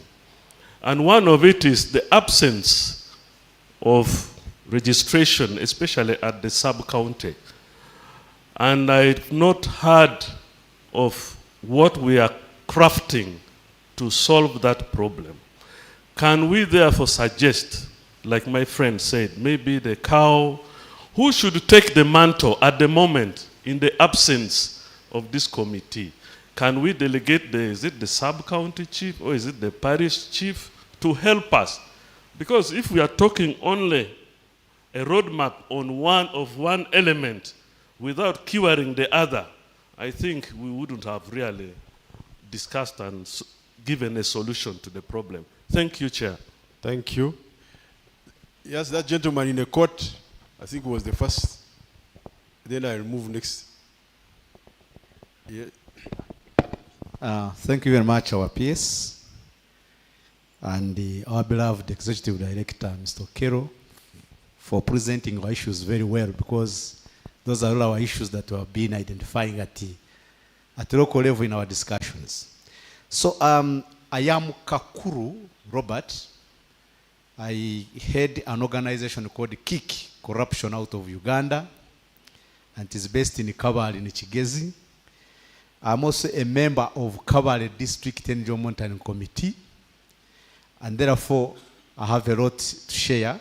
But for the sake of this one is to say that while I can share my experience of Kabale, and I know that's what my colleagues go through, that the district NGO monitoring committees to sit and the sub-county NGO monitoring committees to sit, those who are, they solicit for facilitation from any CBO or NGO that has shown interest to legalize to register. And if you can't facilitate such a sitting, so your application will not be discussed or considered. What that means is either the CBO or an NGO, for many CBOs and NGOs have died in that nature, and that has weakened the sector, Mr. PS and others. I also want to bring to your attention, PS, that yes, we assume that we have what we call, we have been working with government, like talk to your regulators. We have been talking, but to your surprise, Mr. PS, your representatives with due respect, some of them also don't understand what really regularizing means for us, to us as CBOs and NGOs. Because when you are seated with them, some of them still believe that it is the RDC who should administer the NGOs. It means they are not aware of the act and also the policy. So, Mr. PS, as the people who are in the NGO sector, we need the attention. Sensitization that ED talks about should also be deliberately taken to the government leaders, especially to the local governments. Otherwise, want to appreciate you, the Minister of Internal Affairs, for the proper coordination and giving us attention whenever we need you, and also other government leaders. We now have actually a highly improved collaboration and partnership with the local governments. Thank you very much. Thank you. I think this arm was up first. Here, please.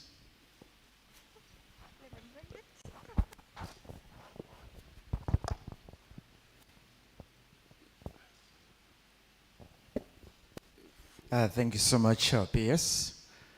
My name is Albert Taremwa, and I lead an organization called the Local Sustainable Communities Organization with operations in Kigezi sub-region. It is LOSCO in short. It is a human rights organization coordinating human rights activities in the region.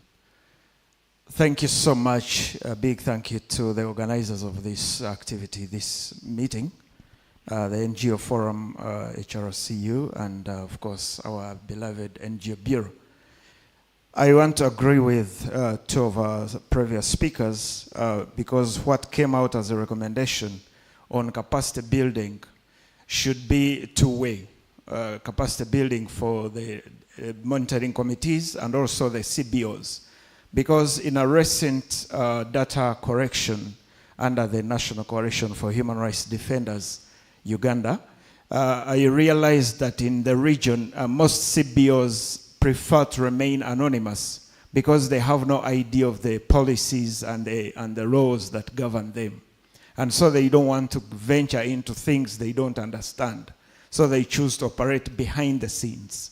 So when I also sat with the cow to try to understand the situation, they are like, for us, we don't want to get into that business because after all, we don't have a code or the financing code for that activity to try and understand that sector. So my other recommendation for this is that we have a strong need for public-private partnerships to ensure effective sector performance.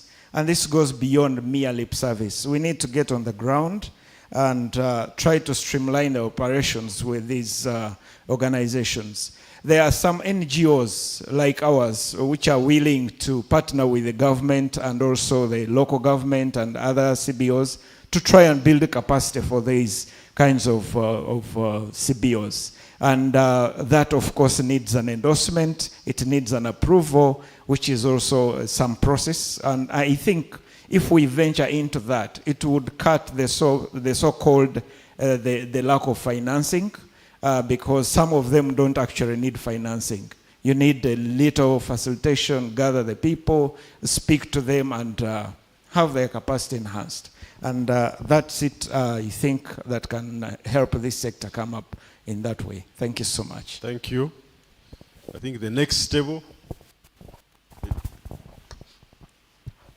Thank you so much. I'm Majela Peter Guayaka. I work with Deniva, which is a network of, among our members, we have around 200 CBOs. And want to respond specifically to issues raised by the ED, Mr. Okello Stephen. The first one, an attempt to incorporate CBOs will legally abolish CBOs because you'll have them as a different legal entity. So we need to think about that. But also, as someone who runs an entity that brings together indigenous associations, we have clubs. So if you move to incorporate CBOs, they will just form clubs and still work as clubs. So I think that might be futile. We might need to think of something else. About employing foreigners, the law does not specifically stop CBOs from employing foreigners, and that's why it's done. But also the ministry, it's confusing because these foreigners are getting work permits from the same ministry. So if they are getting work permits from the same ministry, so the same ministry cannot be telling them you can't employ them. They use the same recommendation. The CBO will recommend that this person is going to work with us, give him a work permit, and the work permit is issued. So I think that we need to think through it. And lastly, on the issue of verification, which is, I think is a very good move, I would recommend that we use, this is done with the URSB, Uganda Registration Services Bureau, together with Ministry of Lands, for the reason that we've had so many conflicts with people having similar names. The requirement to reserve the name will not solve the problem because the reservation only lasts 30 days. So you reserve the name, after 30 days it will be available for someone else, and then someone else will use the same name. So there is need for the ministry to streamline company names at URSB with names that districts are going to be giving to CBOs, and that needs to bring URSB as well as Ministry of Lands for trusts. It needs to bring those three on table. Thank you. Thank you. Next, behind the next table. Behind you, yes. Thank you so much. My name is Doris Atuyuchire. I work with the Human Rights Center Uganda in charge of monitoring and evaluation. The first issue that we have also found across the districts that we have engaged is that these district NGO monitoring committees are supposed to have representatives of NGOs. And most of the committees are the ones that have selected the NGOs that sit on these committees, instead of NGOs electing their representatives themselves. The second issue is on orientation of the need to orient these members of the NGO monitoring committees for both the districts and the sub-counties. Most of these members, the 7-member committee, you find that only 3 members are active. That is the CDOs, the DSOs, and the COWs, or the clerk and for the cities. So the rest of the members are not even aware that they are members of these committees. Like the ones in charge of education, then health, secretary for gender. So there is a need to orient the committees and so that they can operate effectively and are aware of the regulatory framework. The last one is on the illegal fees that is charged by the districts and also the cities for the CBO registration. The fees are clear and streamlined, but some of the district councils and also the city councils have gone ahead to pass some illegal fees. Some charge 20, some charge 100, so depending on the city and the district. And CBS, of course, do complain that this irregularity should stop. Thank you. Thank you. think this arm has been up for long. Yeah. Thank you. Thank you, sir. I'm Frederick Bombo from Butambala, and I'm the executive director of one organization called Kalamba Community Development Organization. My first question is, what motivated the placing of the NGOs under the Ministry of Internal Affairs? Because I remember when we were registering, some of us who registered in the 90s, I think we were registering under the Ministry of Gender. So I don't know what prompted the movement of organizations, because when you look at the departments of internal affairs, you see a red flag somewhere to do with the organizations. Two, as I said, some of us who registered earlier, we have had issues, especially with the updating our organizations with the URSB, because so many things have changed in between. 20 years, so many things have changed in between, and you find some of us had to redo almost each and everything. Now that we are going to update the civil society organization, the community-based organizations. These are the people who have been in the community. Some of them, their education levels are not to date, but they are asking for constitutions. Some of them, they don't even know how to make constitutions. They are asking what are constitutions. But someone who has the idea of working for the community. These constitutions or these legal documents, they have a lot of jargon, whereby at times people register, they use the lawyers, they register documents which they don't know even what is involved in those documents. How are we going to tackle that? That's the reason why you find organizations are working beyond their mandates, because even the documents they are using, they don't know the documents they are using because they don't understand them. Thank you so much. Thank you. Let's move this side. Mama there in glasses.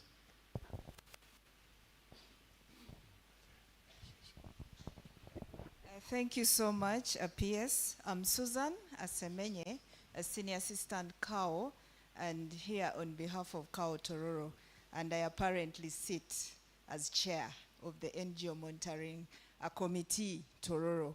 Firstly, I want to thank the ED, NGO Bureau, for the well-articulated presentation. You did present like you sit in the respective communities. It was quite rich.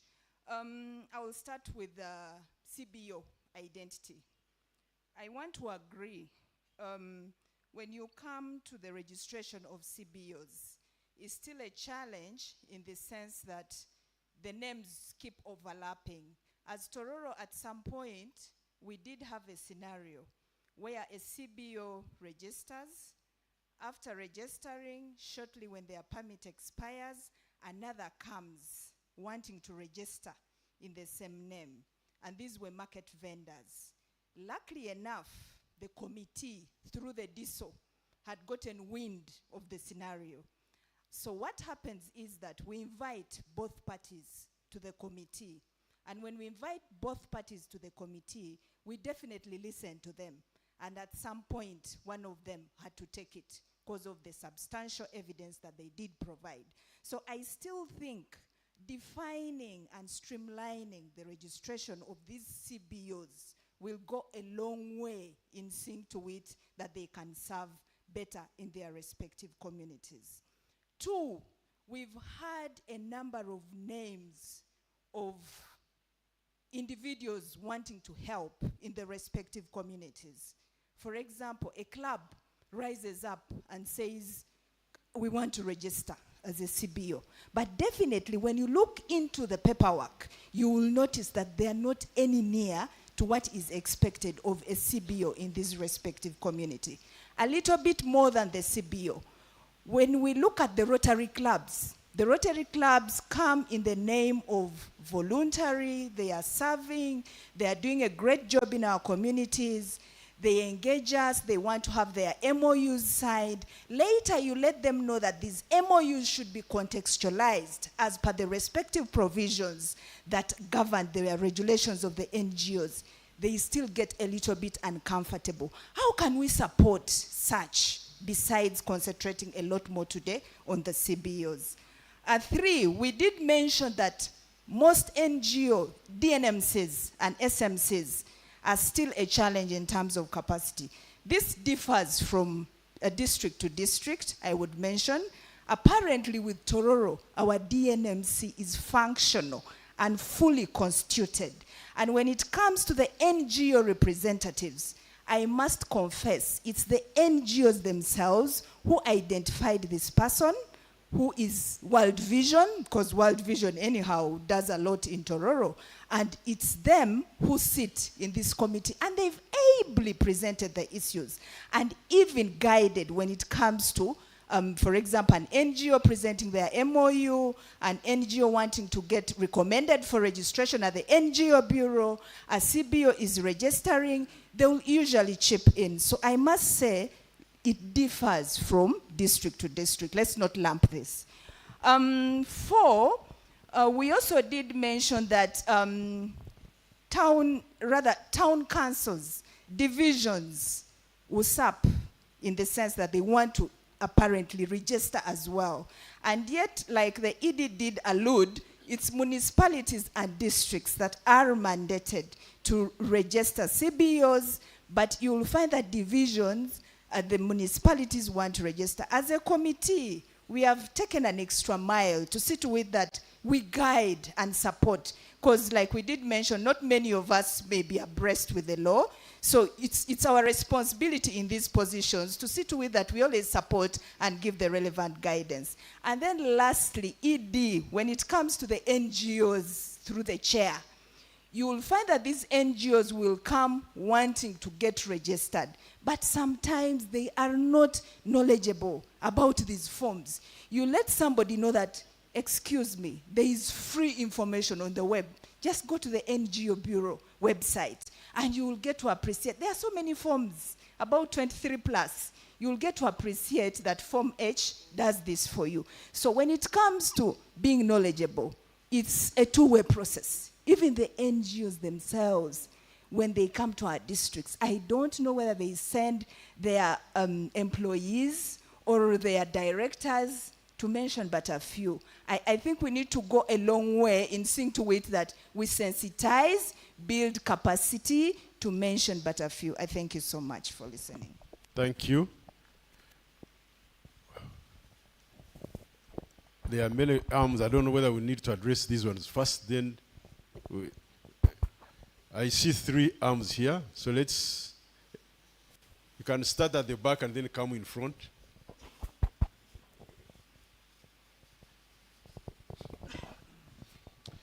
Yes, with all due protocol observed, my name is Diken Sogwal. I'm from Lango Civil Society Network, basically from Lira. Oh, my point is going to National Planning Authority, because all that the ED was alluding here, especially on the functionality of the DNMs and the Sub-County NGO Monitoring Committee, shall never be realized without the budget line allocated to by the government. Most of us at the district, I sit at the District NGO Monitoring Committee of 3 districts. But the problem of causing your sitting to have your documents worked on is across the board.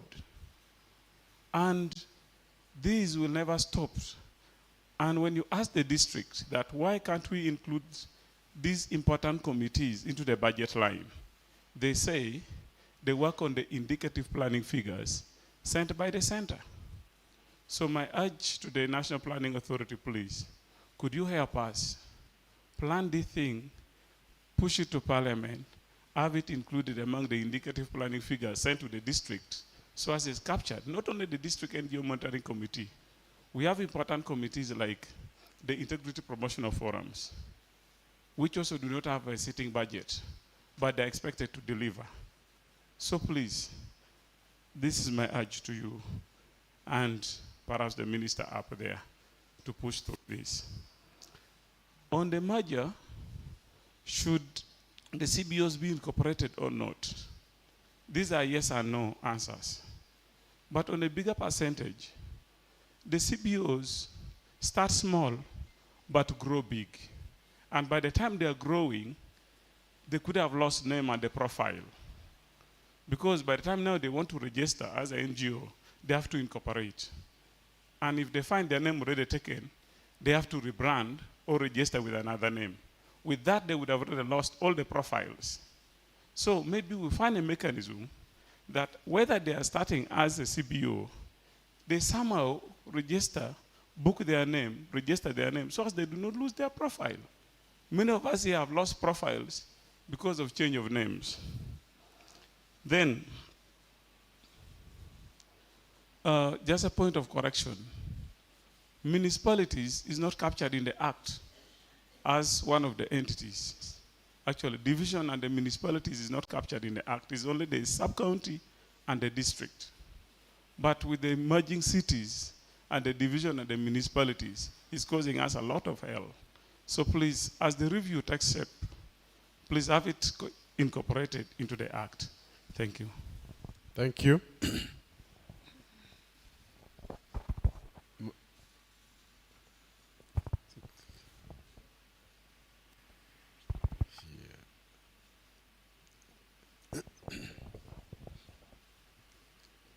My name is Namasa Juliet Faith Balaba from Busoga Governance and Social Accountability Network. We are based in Busoga and in particular Ginger.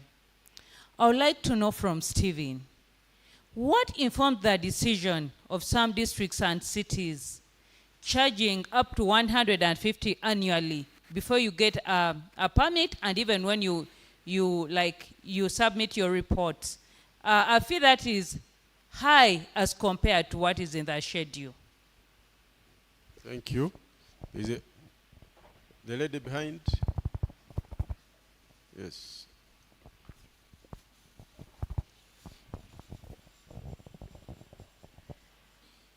Thank you, PS. My name is Dorothy Oroma from URA, in charge of the income tax exemption processing. I'm excited about this engagement and also to hear the regularizing of registration for the CBOs. And I think I come here just to make a comment and to speak especially to do with compliance with URA, compliance with TIN, and once the CBOs are properly registered, properly regularized, then they can be able to register with URA. And like you had my introduction, I'm in charge of the income tax exemption processing. So now where we come in is the NGOs and CBOs that are supporting or doing charitable work, supporting the government, then you can only benefit from an income tax exemption when you are properly regularized, you have proper documentation, you are registered well, and then you are able to come to URA and we know you, we understand you, and then you can benefit from this kind of facility. I know a number of NGOs benefit from this because they are properly registered. I've been hearing a discussion about incorporating of the CBOs. I just want to advise the CBO team who are here for them to, it's an advantage for them to be incorporated. Because one of the requirements that we shall need from you as URA when you want to come and you want to benefit from this income tax exemption facility is we require you to have audited books of accounts. And this is because once your books have been verified, they have been audited by a third party, they have looked into your records, they have looked into your transactions, then it gives us confidence to trust the activities you are doing, as well as your transactions have been properly checked and properly monitored. So for me, I would think it is an advantage to have these organizations incorporated. It's for your benefit. But basically, I come in that area that is important as CBOs to have proper documentation you can, so that you can be able to register with URA and also enjoy the facilities that are available for you at URA. Otherwise, thank you. Thank you, URA. Yes. Let's.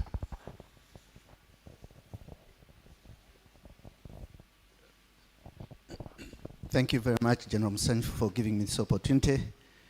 It's a pity the Honorable Minister has left because he alluded to a meeting I hosted as the Executive Director of the National Coalition of Human Rights Defenders Uganda. My name is Chirenga Robert.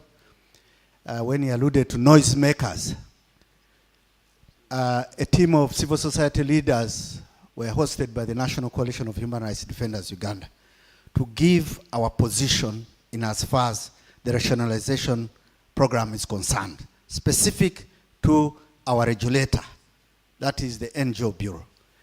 Our position was clear that we wanted the Bureau to remain as a semi-autonomous institution.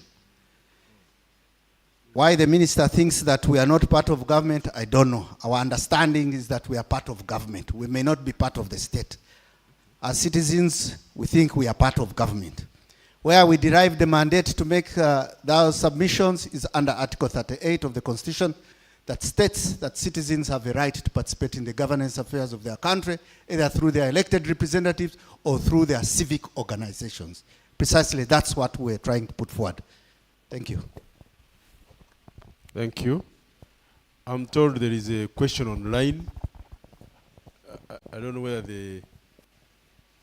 While we wait for that, let's... Then we address those... Thank you very much. Hello. Let's get the person online. Yes? Please, thank you very much for the opportunity, moderator. Can you hear me?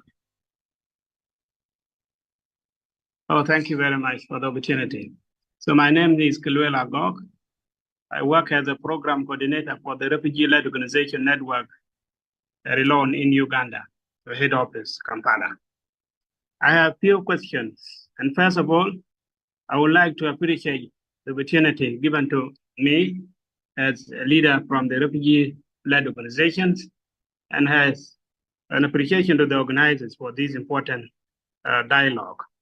I have three questions here with me.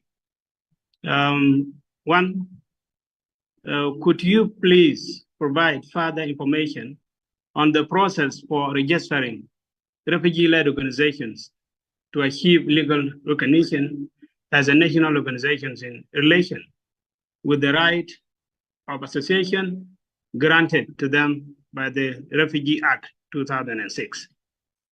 Two, in addition to that, the issue of foreign individuals involved in community-based organizations has been brought up earlier. As a leader in the refugee spaces for many years, I know a number of these CBOs are led by refugees. While I recognize that refugees who run these CBOs are foreigners, but how about the rights of association granted to them by the Refugee Act 2006? Three, which is the last question. Are there any ongoing discussions or plans to address this matter through the dialogue to harmonize the NGO Act 2016 and the Refugee Act 2006, because there are gaps? The NGO Act treats the refugee initiative as regional, as international, and which is contrary to the provisions of the Refugee Act 2006 that any initiative of the refugees as national. Thank you very much.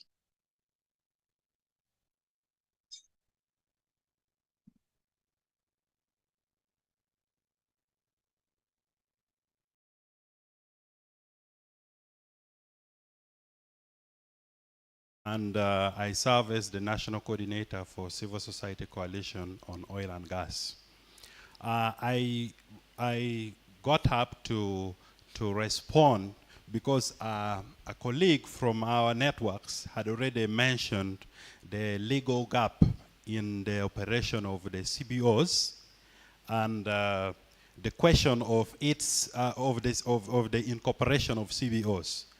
Once CBOs incorporate, it will legally just take off the meaning of CBOs and it becomes something else. And I think that aspect has to be addressed legally to address whether they can incorporate to become companies that begin to file returns and do other things according to all the taxation rules. But also, I think when we are looking into the work of CBOs, let's focus into the cost implication of compliance vis-a-vis the capacity of these CBOs to deliver services to the communities they aspire to do so. If we don't address this carefully, we might find that the cost of compliance alone will rise up to 70% and you have just 30% to what you should deliver to the communities, and that wouldn't make a big sense. And I think also, thirdly, the question of automation of systems of compliance has to be fast-tracked to serve both NGOs and CBOs. And I think this, we have learned from the challenges that NGOs have in terms of them to comply. And I think in the previous meetings, questions around automation of systems, so that we know when you reach a one-stop center, you can already comply to all this, all the issues that you have to comply with. For example, information on URSB, tax identification number, and all those. And so if these compliance systems are automated, it means at sub-county levels, also the technocrats of government will know that for CBOs, these are level of compliance, and so they can easily comply without incurring a lot of cost. And then lastly, I think we need to also address the question of the presumption that once individuals are assigned to serve in sub-county NGO monitoring committees or district NGO monitoring committees, when they stand alone on their own and draft documents, and provided they have signed, it is presumed the committee has endorsed. And I think this has been the practice.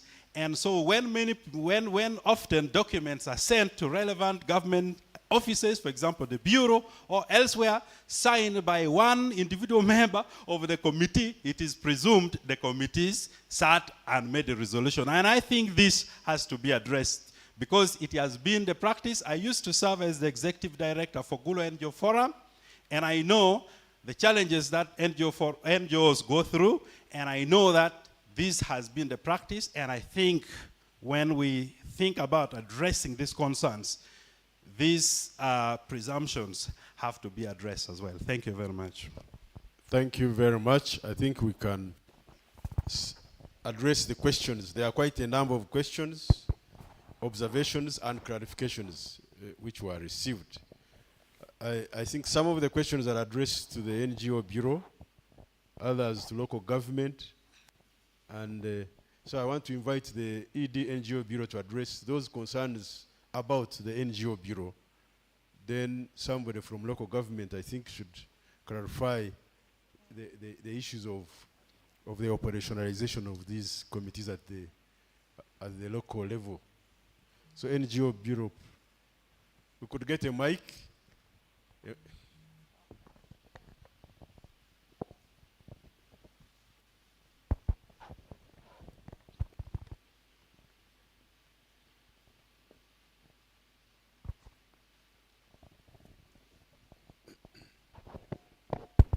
Yes, thank you, Chair, and also thanks to all the participants for the questions.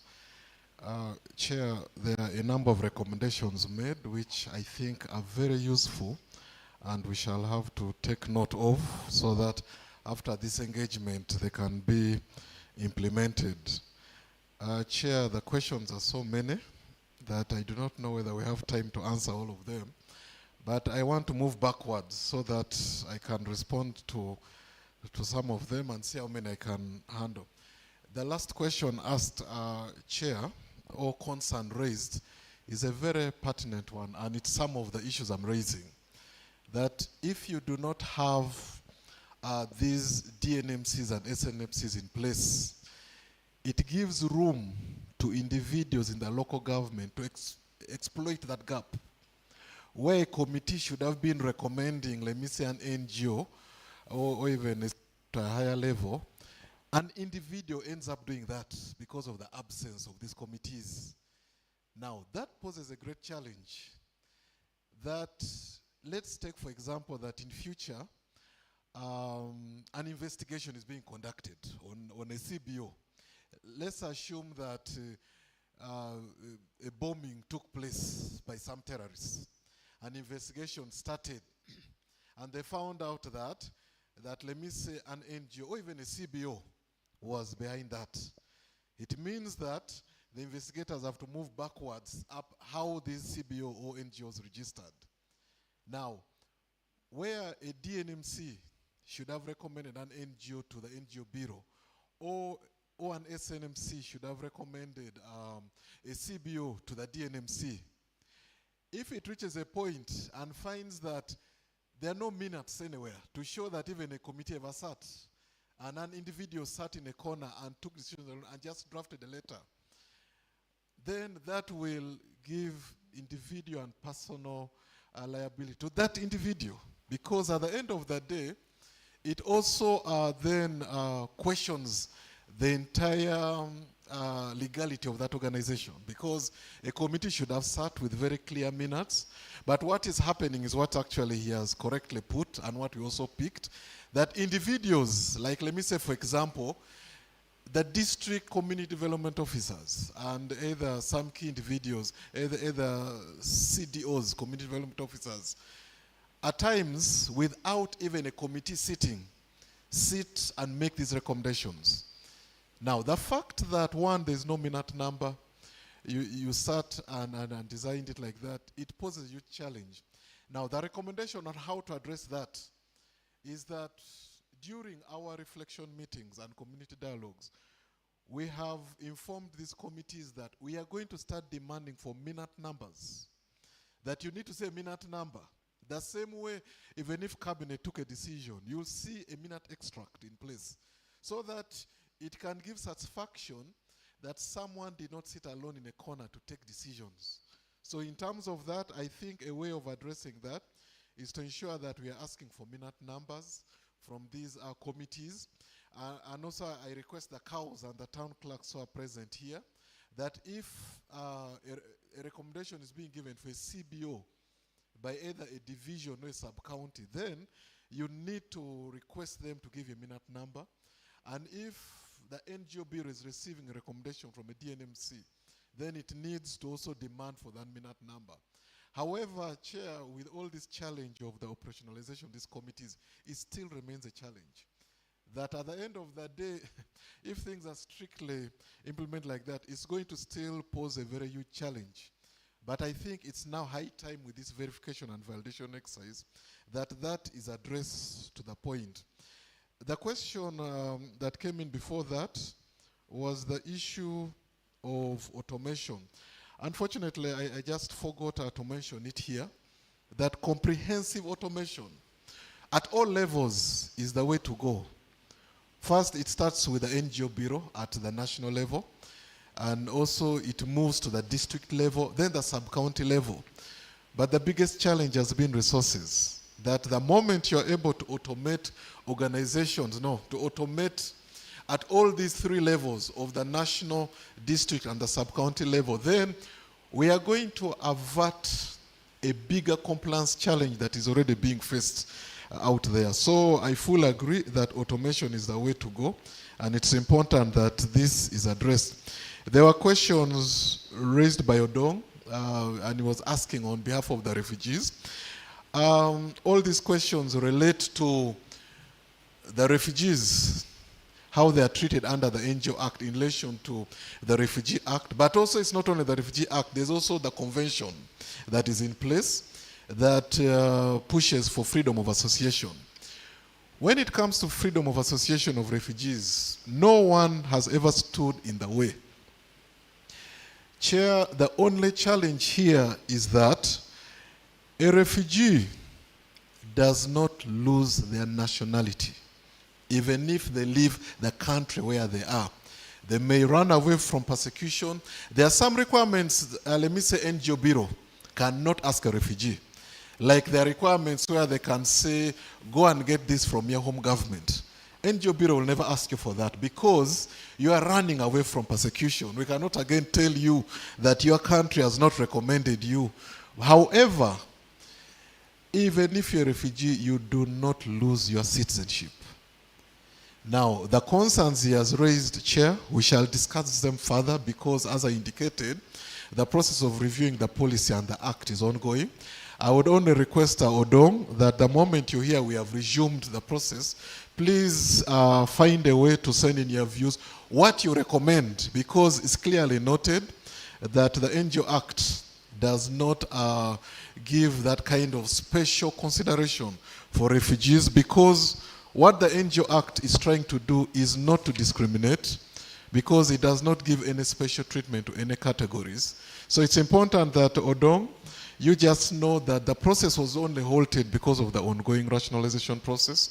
But so once the rationalization is completed, we are going to resume the review of the policy and the act. So it's important that if the refugee communities whom you know have some ideas towards this, please give in your input so that they are taken into consideration.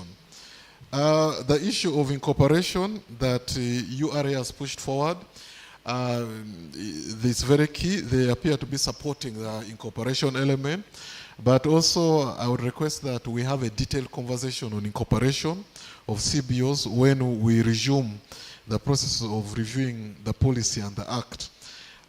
Chair, on the issue, we were asked a specific question, why are districts charging 150,000 annually? Chair, these are some of the issues I raised, that our movement around the country during these reflection meetings and community dialogues, they have showed us that there are lots of fees that these districts and sub-counties and also cities are charging, not only CBOs but also NGOs that are not provided for under the fees, the NGO fees regulations of 2017. So, Chair, there has been a huge cry in so many of these quarterly dialogue meetings that districts and cities should stop charging fees that are outside what is provided for in the fees regulations. So, Chair, I also would love to indicate that when we reach the point after reviewing the Act and we move to the regulations, it's important that this is further discussed. If there's an element whereby districts want to charge, let the district come out clearly so that it's captured. But as per now, those fees are considered illegal because they are not amongst the gazetted fees that NGOs and CBOs are supposed to be paying under the NGO regulations of 2017. Chair, the other questions that are there, others, these are for the NPA to help address the issue of funding towards this committee. That is for them. Chair, there are a number of issues I see here are mainly good recommendations that we are going to take note of and also ensure that we respond to them. Chair, I would love to stop there so that other colleagues also respond to their parts here. Thank you. Thank you. I think we could hear from NPA and the local government. Local government first. A mic.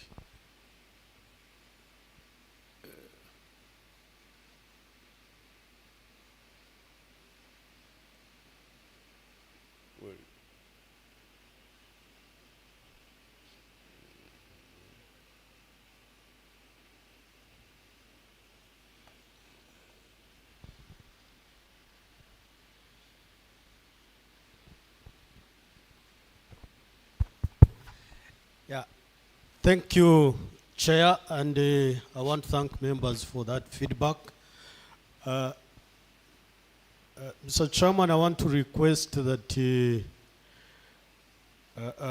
through you allow me to ask my colleagues from the local governments one or two people to talk about, because we have chief administrative officers here and town clerks of cities.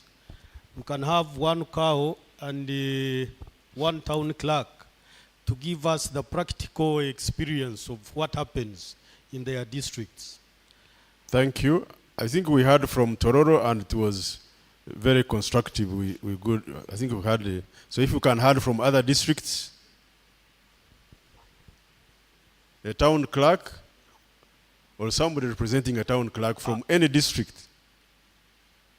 Well, can we do the cow first? I'm seeing a chief administrative officer.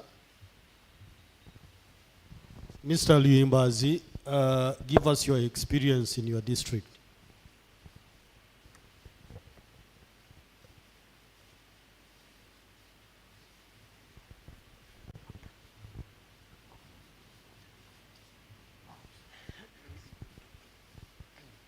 Thank you, Commissioner. I slightly moved out. I don't know, I didn't pick the question very well. But I remember, I don't know whether my senior picked the question. I would rather pass it to my friend.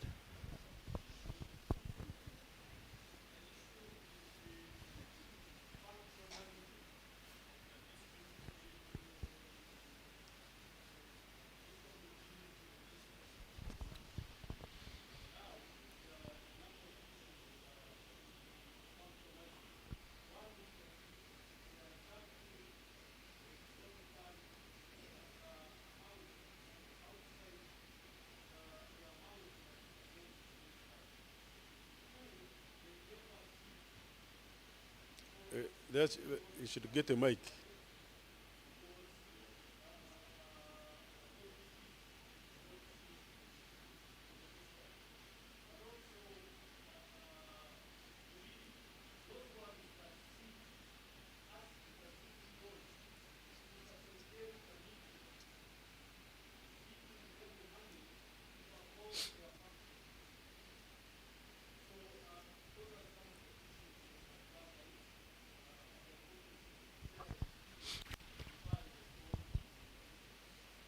Thank you, so Commissioner. from your district, how are the committees operating? Give us your experience. Thank you, Commissioner. Cows are roving animals. So it is, you might find that what is happening in this district does not happen in another district. I'm the cow Bukedia. I'm only 3 months there. It's unfortunate that it's true, districts, some of the districts don't have these committees sit regularly. And we don't have a specific amount of money that is being charged. Moving forward, I think since we've talked about this, we shall have a specific number of money, a specific amount of money that we'll be charging. The DCDOs are the ones who have been taking all the mantle here. But I think the cows here will interest themselves to be in charge after, I think, council's approval of the amounts that will be charged to take on, for one to issue a certificate. But it's true, sub-counties, normally, very few districts. I want to testify when I was in Wujiri. The forums there were very active.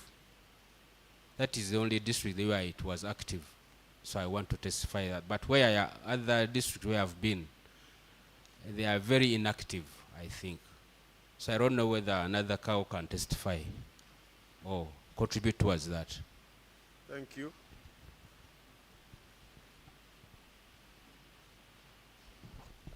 Is there another cow or town clerk or?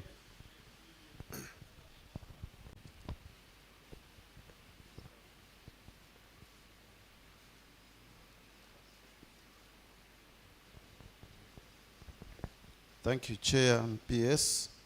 My name is Godwin Gumisiriza.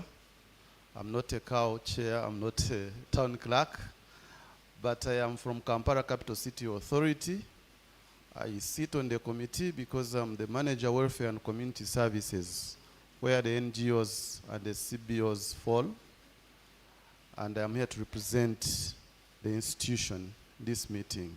My director was here, but because of other engagements, she left me to represent. This is why I want to share the experience of Kampala. Our committee is very active. We have been in touch with the NGO Bureau. I have always told our good ED of the NGO Bureau that he helped us when we were starting to implement the NGO regulations of 2017. I was totally against it personally, and we had a series of meetings, and my query was on the issue of funding, which we didn't have. But somehow, with the good leadership of our executive director, we agreed to operationalize the committee even without resources. And it is very active. And the major challenge is that we have quite a number of NGOs and CBOs to handle by these committees, that even if you sit twice a month, you don't meet the demand, and sometimes there are some delays, some of which are beyond our own ability to solve. But in terms of fees, we do not charge any fees to any NGOs. The CBOs pay the fees that are required and stipulated as per the NGO 2017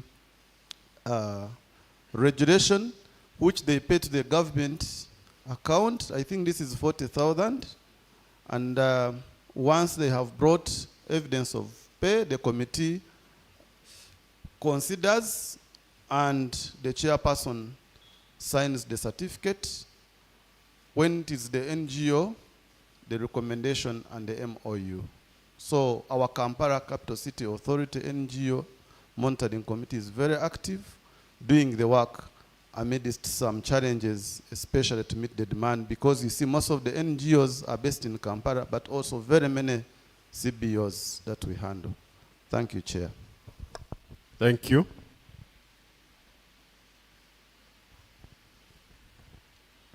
Also from local government.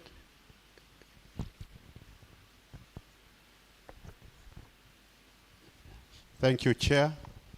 My name is Chesang David from Kapchora District Local Government. I would like to share our experience that our NGO monitoring team is active, and we are lucky that whenever we sit, the civil society is the one that, Kapchora Civil Society is the one that facilitates the meeting. We have been charging a fee of around 160,000. 60,000 is for permit, work permit, and 100,000 is the registration. That is our experience. At the sub-county level, I can say it is dormant, though the committees have been instituted. So that is the dilemma that we have, that at the sub-county level, the monitoring team is actually weak, though they are there. Thank you so much. Thank you.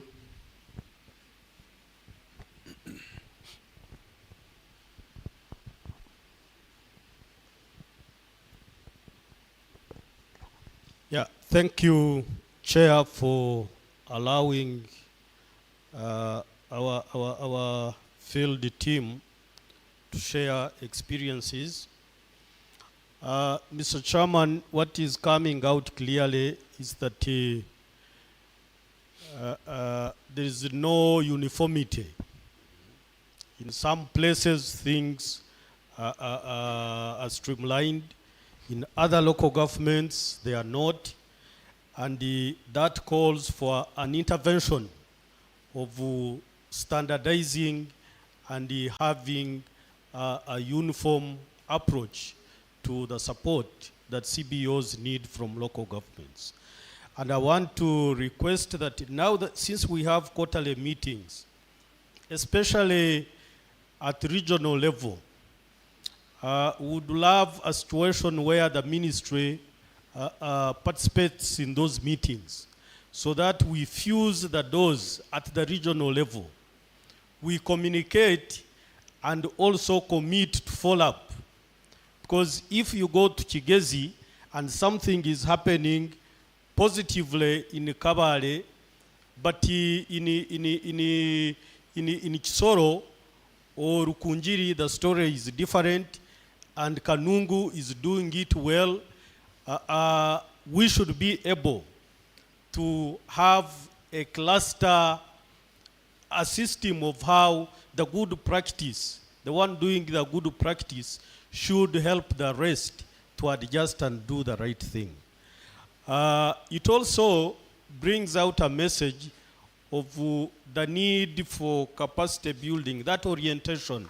I'm happy that people talked about orientation and induction. It's not only on the side of the committees, but also the CBOs. Because if the guideline is clear that you're supposed to pay 40,000, why do you ask me for 100,000 and I pay? I should be able to refer to that guiding document. If I know my right, why should I allow it?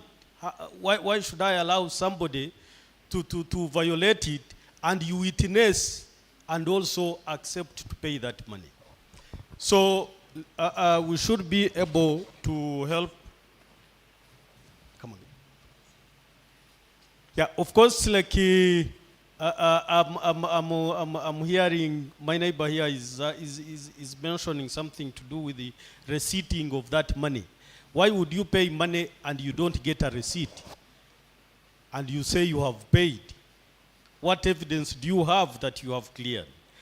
So I want to believe that in the quarterly meetings, once we participate, we can then see whether to adopt the proposal by one of the members, I think from Rua, who made a very good proposal, a consideration to have a parameter during the assessment of local governments so that it is scored.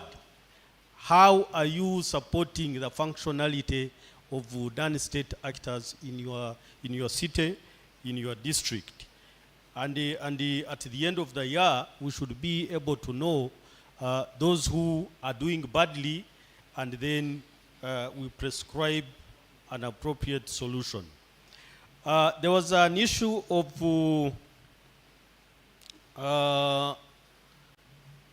course, the issue of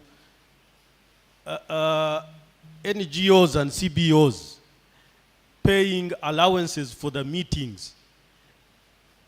Certainly that one should not happen, because these committees, who is the chair of the NGO monitoring committee? It's the chief administrative officer. If the chief administrative officer delegates an assistant chief administrative officer, I'm happy with the submission of Tororo. An cow will sit on behalf of the cow, but be able to transact business. Why can't we have a schedule, whether sitting is quarterly or monthly, to know that every month there is one meeting of the district NGO monitoring committee, and it will sit and consider those files. It can't take long. I'm sure in 1 or 2 hours, you should be able to work on those files and put them back. I did mention when I was making my presentation that I sat on the NGO board for a number of years. And I know that it's not a very difficult thing for you to consider files for the entire country. How about at the district level? You can't have 1,000 CBOs in one sitting. At most, there will be 10, 15. Why can't you look at those and make life easier? And Chair, we need to appreciate that the coming in of non-state actors complements the effort of government. Don't look at them as people who are there, but they are coming to complement the service that the government gives to the citizens. So every time you delay that person, you are delaying the flow of a service to the citizen of this country. And on behalf of the ministry, Mr. Chairman, I commit that we will walk this journey with you and be able to fix the areas that still have gaps so that we can streamline service delivery across the board. I thank you. Thank you. Thank you, local government. Local government has a big role to play in this. I think there was a suggestion that NPA could have some solution to a problem.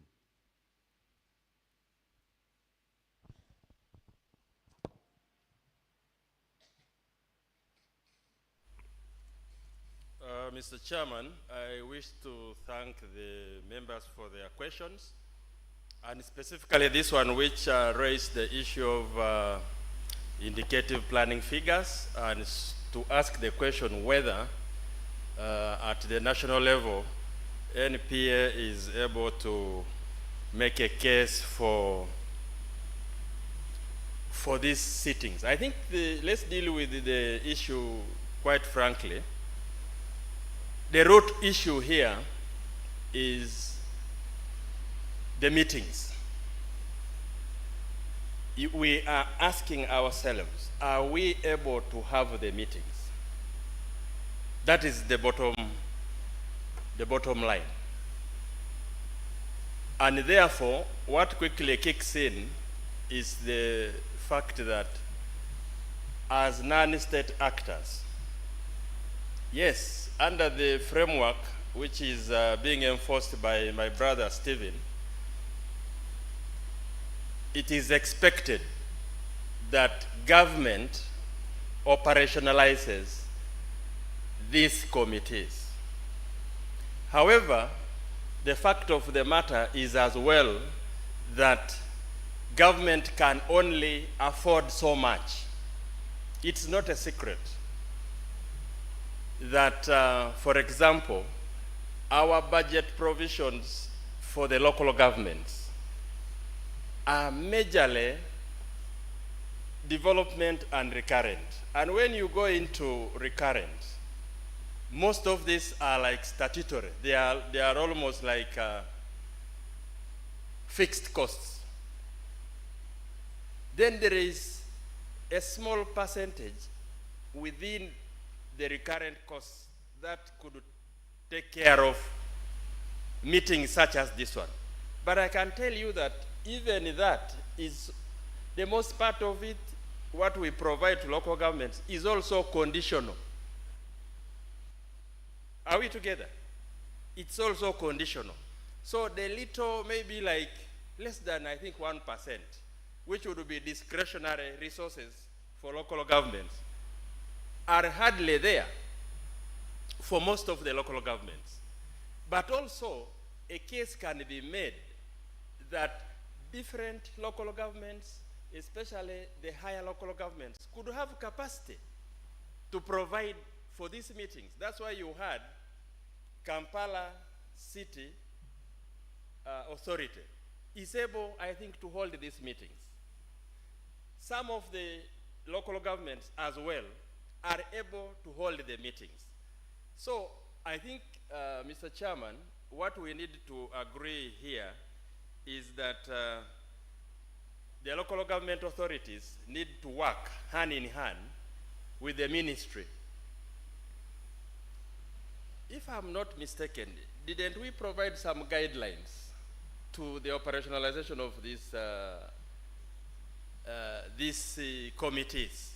Now, we could refer to those guidelines, and then if the thinking of the actors is strongly that there must be provision for allowances, then this should be, a decision could be taken at the council level. Are we together?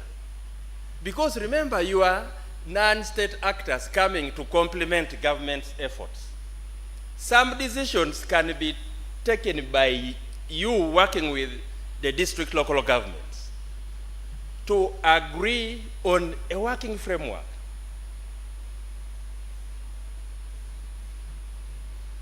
In which case, therefore, you would find that different local governments would provide differently for how these meetings would be held. And I agree with the commissioner. It is also a planning issue. Are you going to consider these meetings on a daily, on a weekly, on a monthly, on a quarterly? Because if there are no resources, then you have to agree to the most efficient and convenient method to achieve your results. The result here being a decision that the following have been vetted, so to speak. So the decision, therefore, is between the ministry working with the local governments together with the non-state actors. I hope I'm making a point here. So, as a country, we have very, very tough situations when it comes to providing for the resources for our development agenda. The NDP4 is one of the first plans for which we have provided indicative planning figures for all the 20 programs.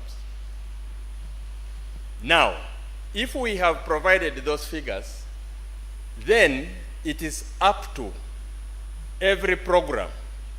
I can see that most of the NGOs would be working under, I think, program 12, community mobilization and mindset change. If it is within that program working group that you have made a good case and you have resources, then there is no doubt that these meetings can be provided for unfunded. However, should there be not enough resources, every program will consider its own priorities based on the budget that it has at hand. So it's a catch-22 situation. I wish to thank you, members. Thank you very much, the NPA. I think we have had the questions which were raised answered. What comes out is that we need to do a lot of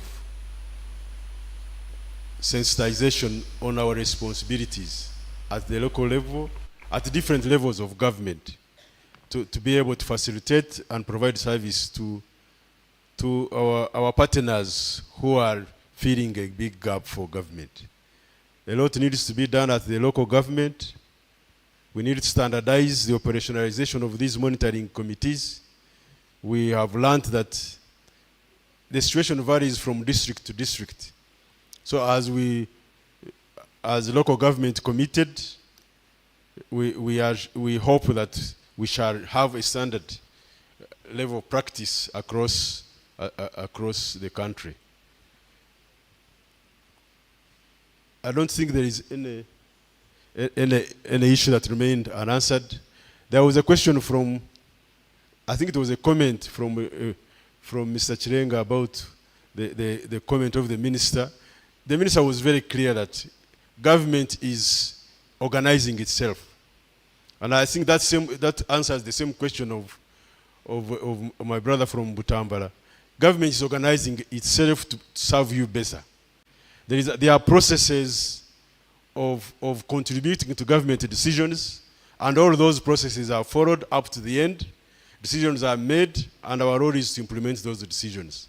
And those processes government went through all those processes up to Parliament, and decisions were made.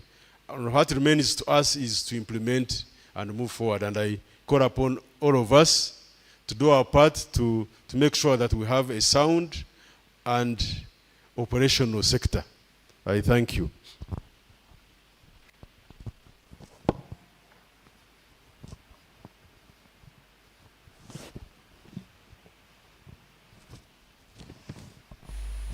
Thank you very much. A big hand clap for our peers for moderating the session.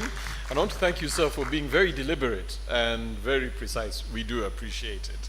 Now, ladies and gentlemen, I know we are not able to exhaust all the questions that we had owing to the amount of time that we've got. But what I would request is if you have any question that you believe either was not answered to your satisfaction or you didn't get a chance to ask it, kindly jot it down on a piece of paper and also indicate the sector to which it's directed at, and those papers will be collected, plus your contact, and we'll definitely get back to you.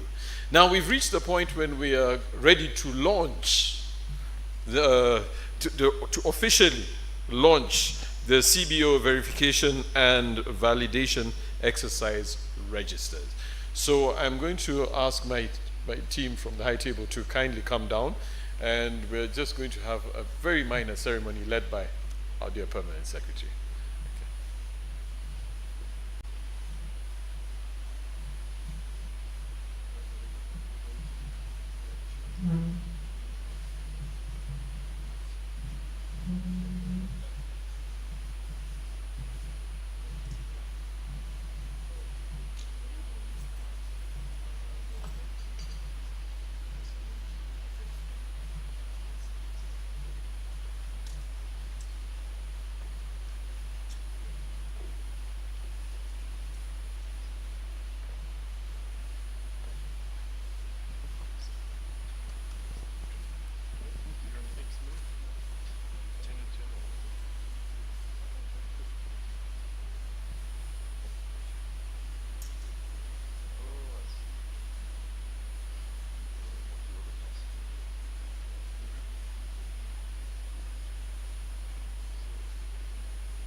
So are we ready to count down? 5, 4, 3, 2, 1, and it's now official.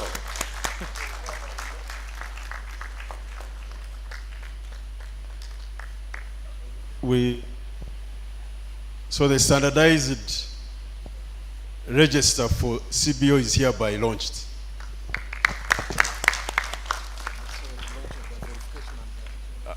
And launch also launch of the verification and validation exercise. Thank you. All right, thank you very, very much. We can please kindly take our seats.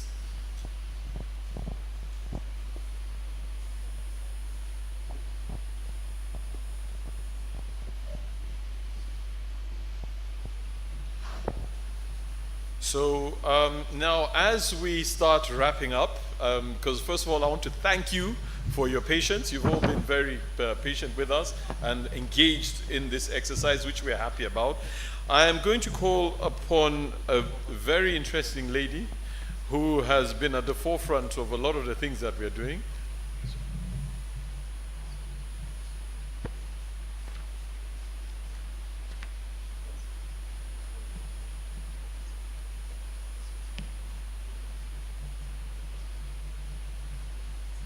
And some very interesting information. From today, you will be able to pick a copy of the register from the NGO Bureau's office. So make sure you pick one.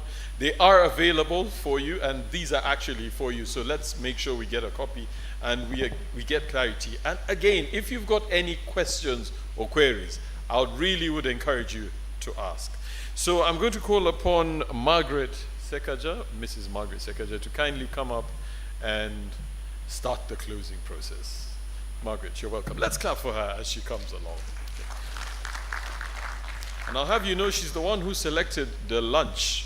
So yeah, if we don't keep her happy, she might take it away from us. Okay. Margaret, you're welcome.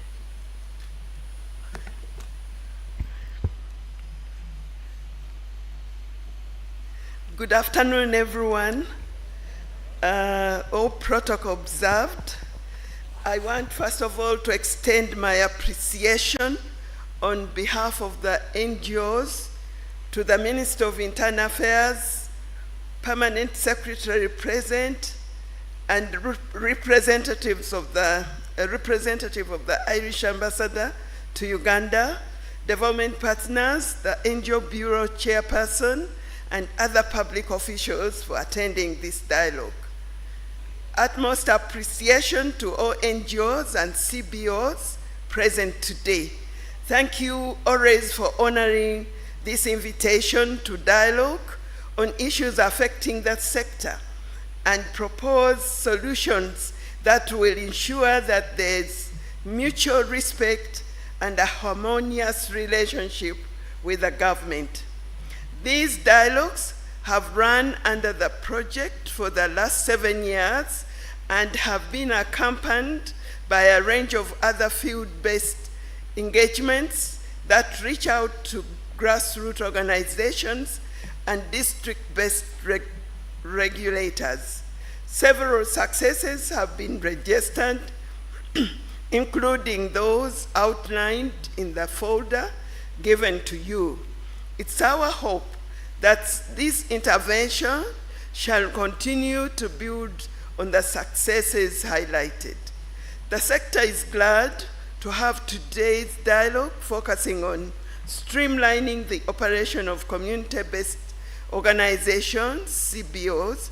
This is because over the years, the project has focused on building a strong relationship between NGOs with limited focus on CBOs. Under the current project, this has changed with specific interventions being directed at capacity enhancement, not just for CBOs, but also for the sub-county NGO monitoring committees. This is because CBOs operate at the sub-county, which therefore mean that their first point of regulation are the SNMCs.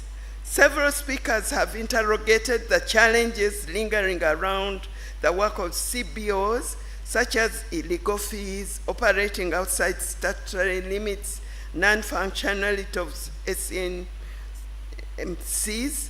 In most areas, lack of uniformity in CBOs registers and certificates. I will not attempt to relegate these issues, but simply urge all the actors cited and those present to renew their commitment towards a sustainable relationship with effect from today. Today's dialogue, therefore, is not an end of itself, but merely a starting point for the incorporation of CBOs, not just within the intended objectives of this intervention, but broadly within civic space, with the intention of ensuring that these grassroots voices are projected for the benefit of the communities they serve. Going forward, HRCU will be providing these CBOs, DMCs, and SNMCs with simplified charts containing information on the registration processes, documents required, and statutory fees. These should guide any intending applicant in successfully applying for a certificate of registration as either an NGO or CBO. Finally, Human Rights Center Uganda would be undertaking a research study to establish the sufficiency and efficiency of the current regulatory framework in as far as it's capable to enhancing the work and contribution of CBOs. This study will be handed to the regulator and other stakeholders to enable them work towards supporting CBOs improve their work. I therefore thank and urge DNMC's members present today, both physically and online, to receive today's feedback in good faith and be able to share the lessons learned with their colleagues and the SNCs, members under them. The same call goes to our local government officials, urging to act within the law and desist from charging illegal fees, but work harmoniously with CBOs and NGOs for the betterment of their communities. In conclusion, NGOs and CBOs extend their gratitude to the NGO Bureau for continuing to provide information and opportunities for dialogue.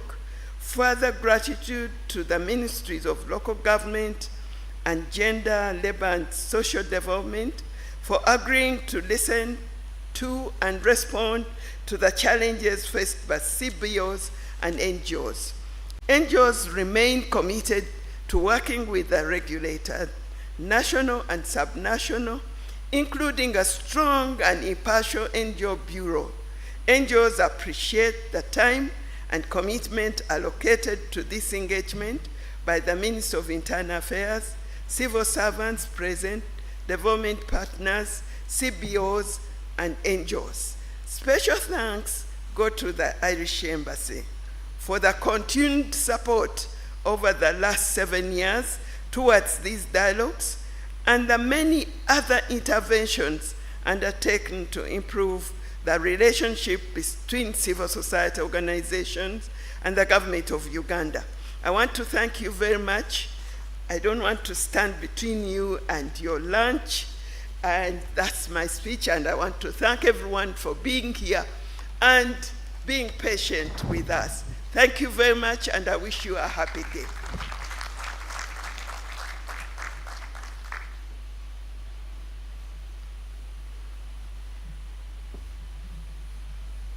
Thank you very, very much, Margaret, for those warm words and insightful words too.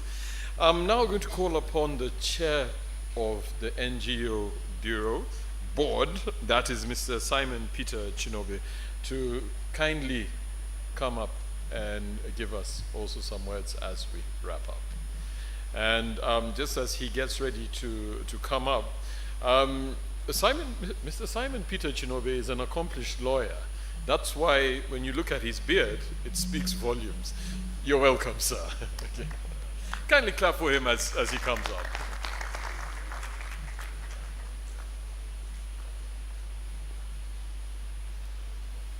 From the way I have been welcomed, I can clearly tell that people are overdue for lunch. So I will be brief in my remarks. Allow me observe the protocol as prior given. So all protocol observed. In a special way, allow me recognize a few people that may have been forgotten in recognition. Let me start with, I saw Mr. Olenyi Charles Ojok. Where is he? He came here and spoke. I think he's gone outside to do something that I will not say. But Charles was the former chairperson of the NGO board, so I took over from him. The members of the adjudication committee led by His Lordship, the former principal judge, Yorkamba Mwine, now retired. Those who are present stand up for recognition. I will not mention you by name, but those are the people who review the decisions we make. You can sit down. When we make bad decisions, you go to them, they say they are bad or they are good. In the meantime, I think most of the decisions we've made are very positive. None has been reversed. Ochaya, my brother who is the assistant AIGP, Yes, Deputy AIGP. So, Deputy IGP, please pardon me if I mention your rank bad, but I'm very terrible at ranks, but he's been here with us. So next time you are being chased in the field with your cameras and gadgets, you call him, he will act immediately, right? We have somebody from prison, please. He's a Deputy Commissioner General. Commissioner General. Akena, yes. These are people I'm recognizing that were not earlier recognized. Have I left out anybody?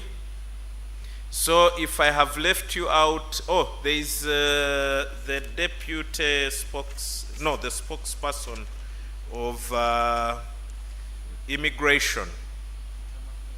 Internal affairs, he's the spokesperson for the entire internal affairs.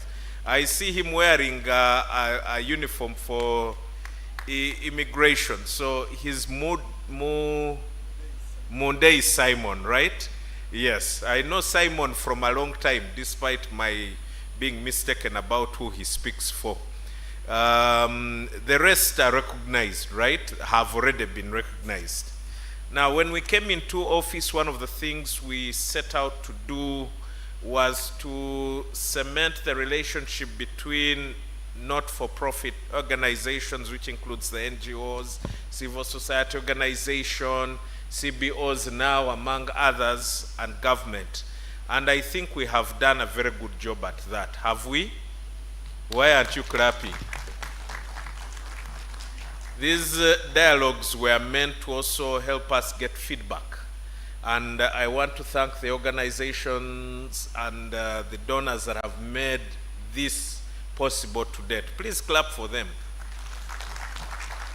As we go into elections, I hope that this relationship shall grow stronger.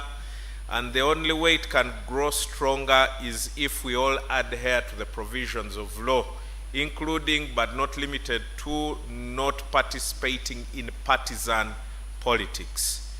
You clap for that one also. Now, we have talked about the local government committees that are having challenges meeting as regularly as required. Honorable Permanent Secretary, my suggestions are twofold. First of all, we have a challenge of constant transfers. We have somebody from local government here. I'm told the cows are not allowed to warm their seats enough, of course, for justifiable reasons. But that also interrupts the flow of work at the level of the committees. I want to suggest that if this cannot stop, that we have a delegated function of a person that sits as chair to be able to have a continuous life flow of these committees. Now, we also have challenges of budgetary allocations. We'll always have those challenges. Money will never be enough. Who has enough money here? Nobody? Nobody? So money will never be enough. Even the ambassador of the Irish embassy has not put up his hand, and yet they are giving us money for this. So money will never be enough. There will always be budgetary challenges. But I've always suggested to the cows and the Ministry of Local Government that for these particular sittings, there should be budget from the local governments, right? Put it in your budgets, the sitting allowances and all those things, so that you don't have to go through a lot of red tape coming to internal affairs to ask for money, and then internal affairs says, let's look at our budget, and say it's not budgeted for. You can solve and cure this problem by budgeting at the level of the local government. I hope that we'll continue working together and that this relationship shall grow. I will not go into details on what is happening at the government level in regard to streamlining the management and management of NGOs and the NGO Bureau. But I'm sure most of you have heard in the corridors and accolades of power. And yes, we can confirm it is happening, but the details of what is happening will be discussed at another level. I want to thank all of those that have made it. Please clap for yourselves for having made it for this dialogue. It's very important. I've had people from Chigezi, people from as far away as Kabale. Isn't Kabale the farthest point? Which one is the farthest? Kisoro. Are there people from Kisoro here? Arua. Where are people from Arua? Yes, Arua is very, very far. I have been to Arua. Are there people from Koboko? Ajumani? Others are online, I am told. So thank you so much, so much from the bottom of my heart for having participated in this dialogue, for having spared time to participate in this dialogue. For God and my country, I wish you a lovely week and month and year ahead. I thank you.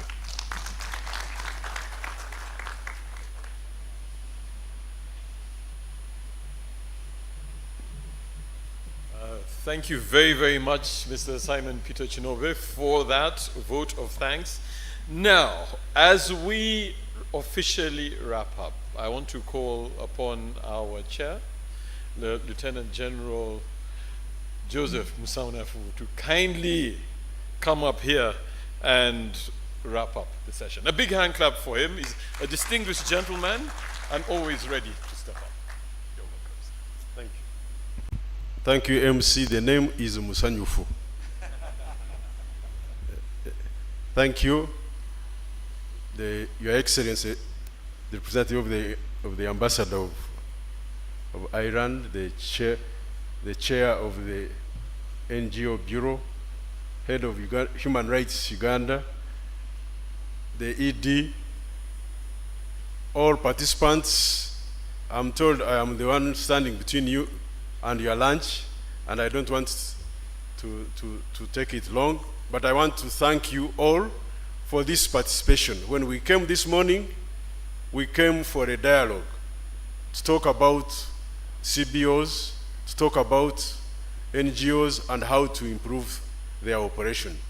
And I want to say that you have participated in the dialogue, and we have made comments which we have all captured. You have asked questions, you have made suggestions that are going to improve the operationalization of the CBOs. Whatever you have said has been captured, and we ensure that it is put in effect. So I want to thank you all for participation, for coming and being active in this dialogue. I thank our facilitators, the Irish Embassy. We are always grateful. The NGO Forum and everybody who has supported this. I want to have a special thanks for the chair of the board of NGO. He has done a good job, and we look forward to more active involvement and active participation. The NGO Bureau is here.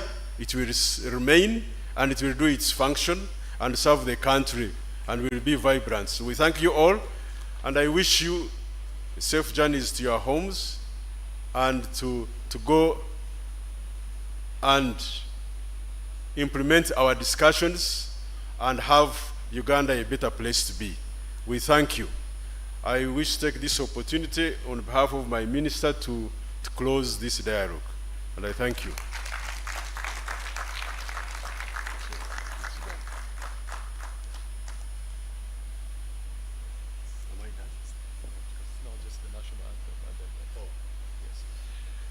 So I'm going to request that we all stand up to close with the national anthem.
Thank you very much.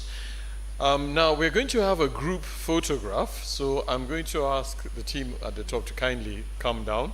So we're going to have 2 sets of photographs. We're going to have first the team, and then we're going to ask everybody to come in and join. So, because we've got to remember today, there are no 2 ways about it.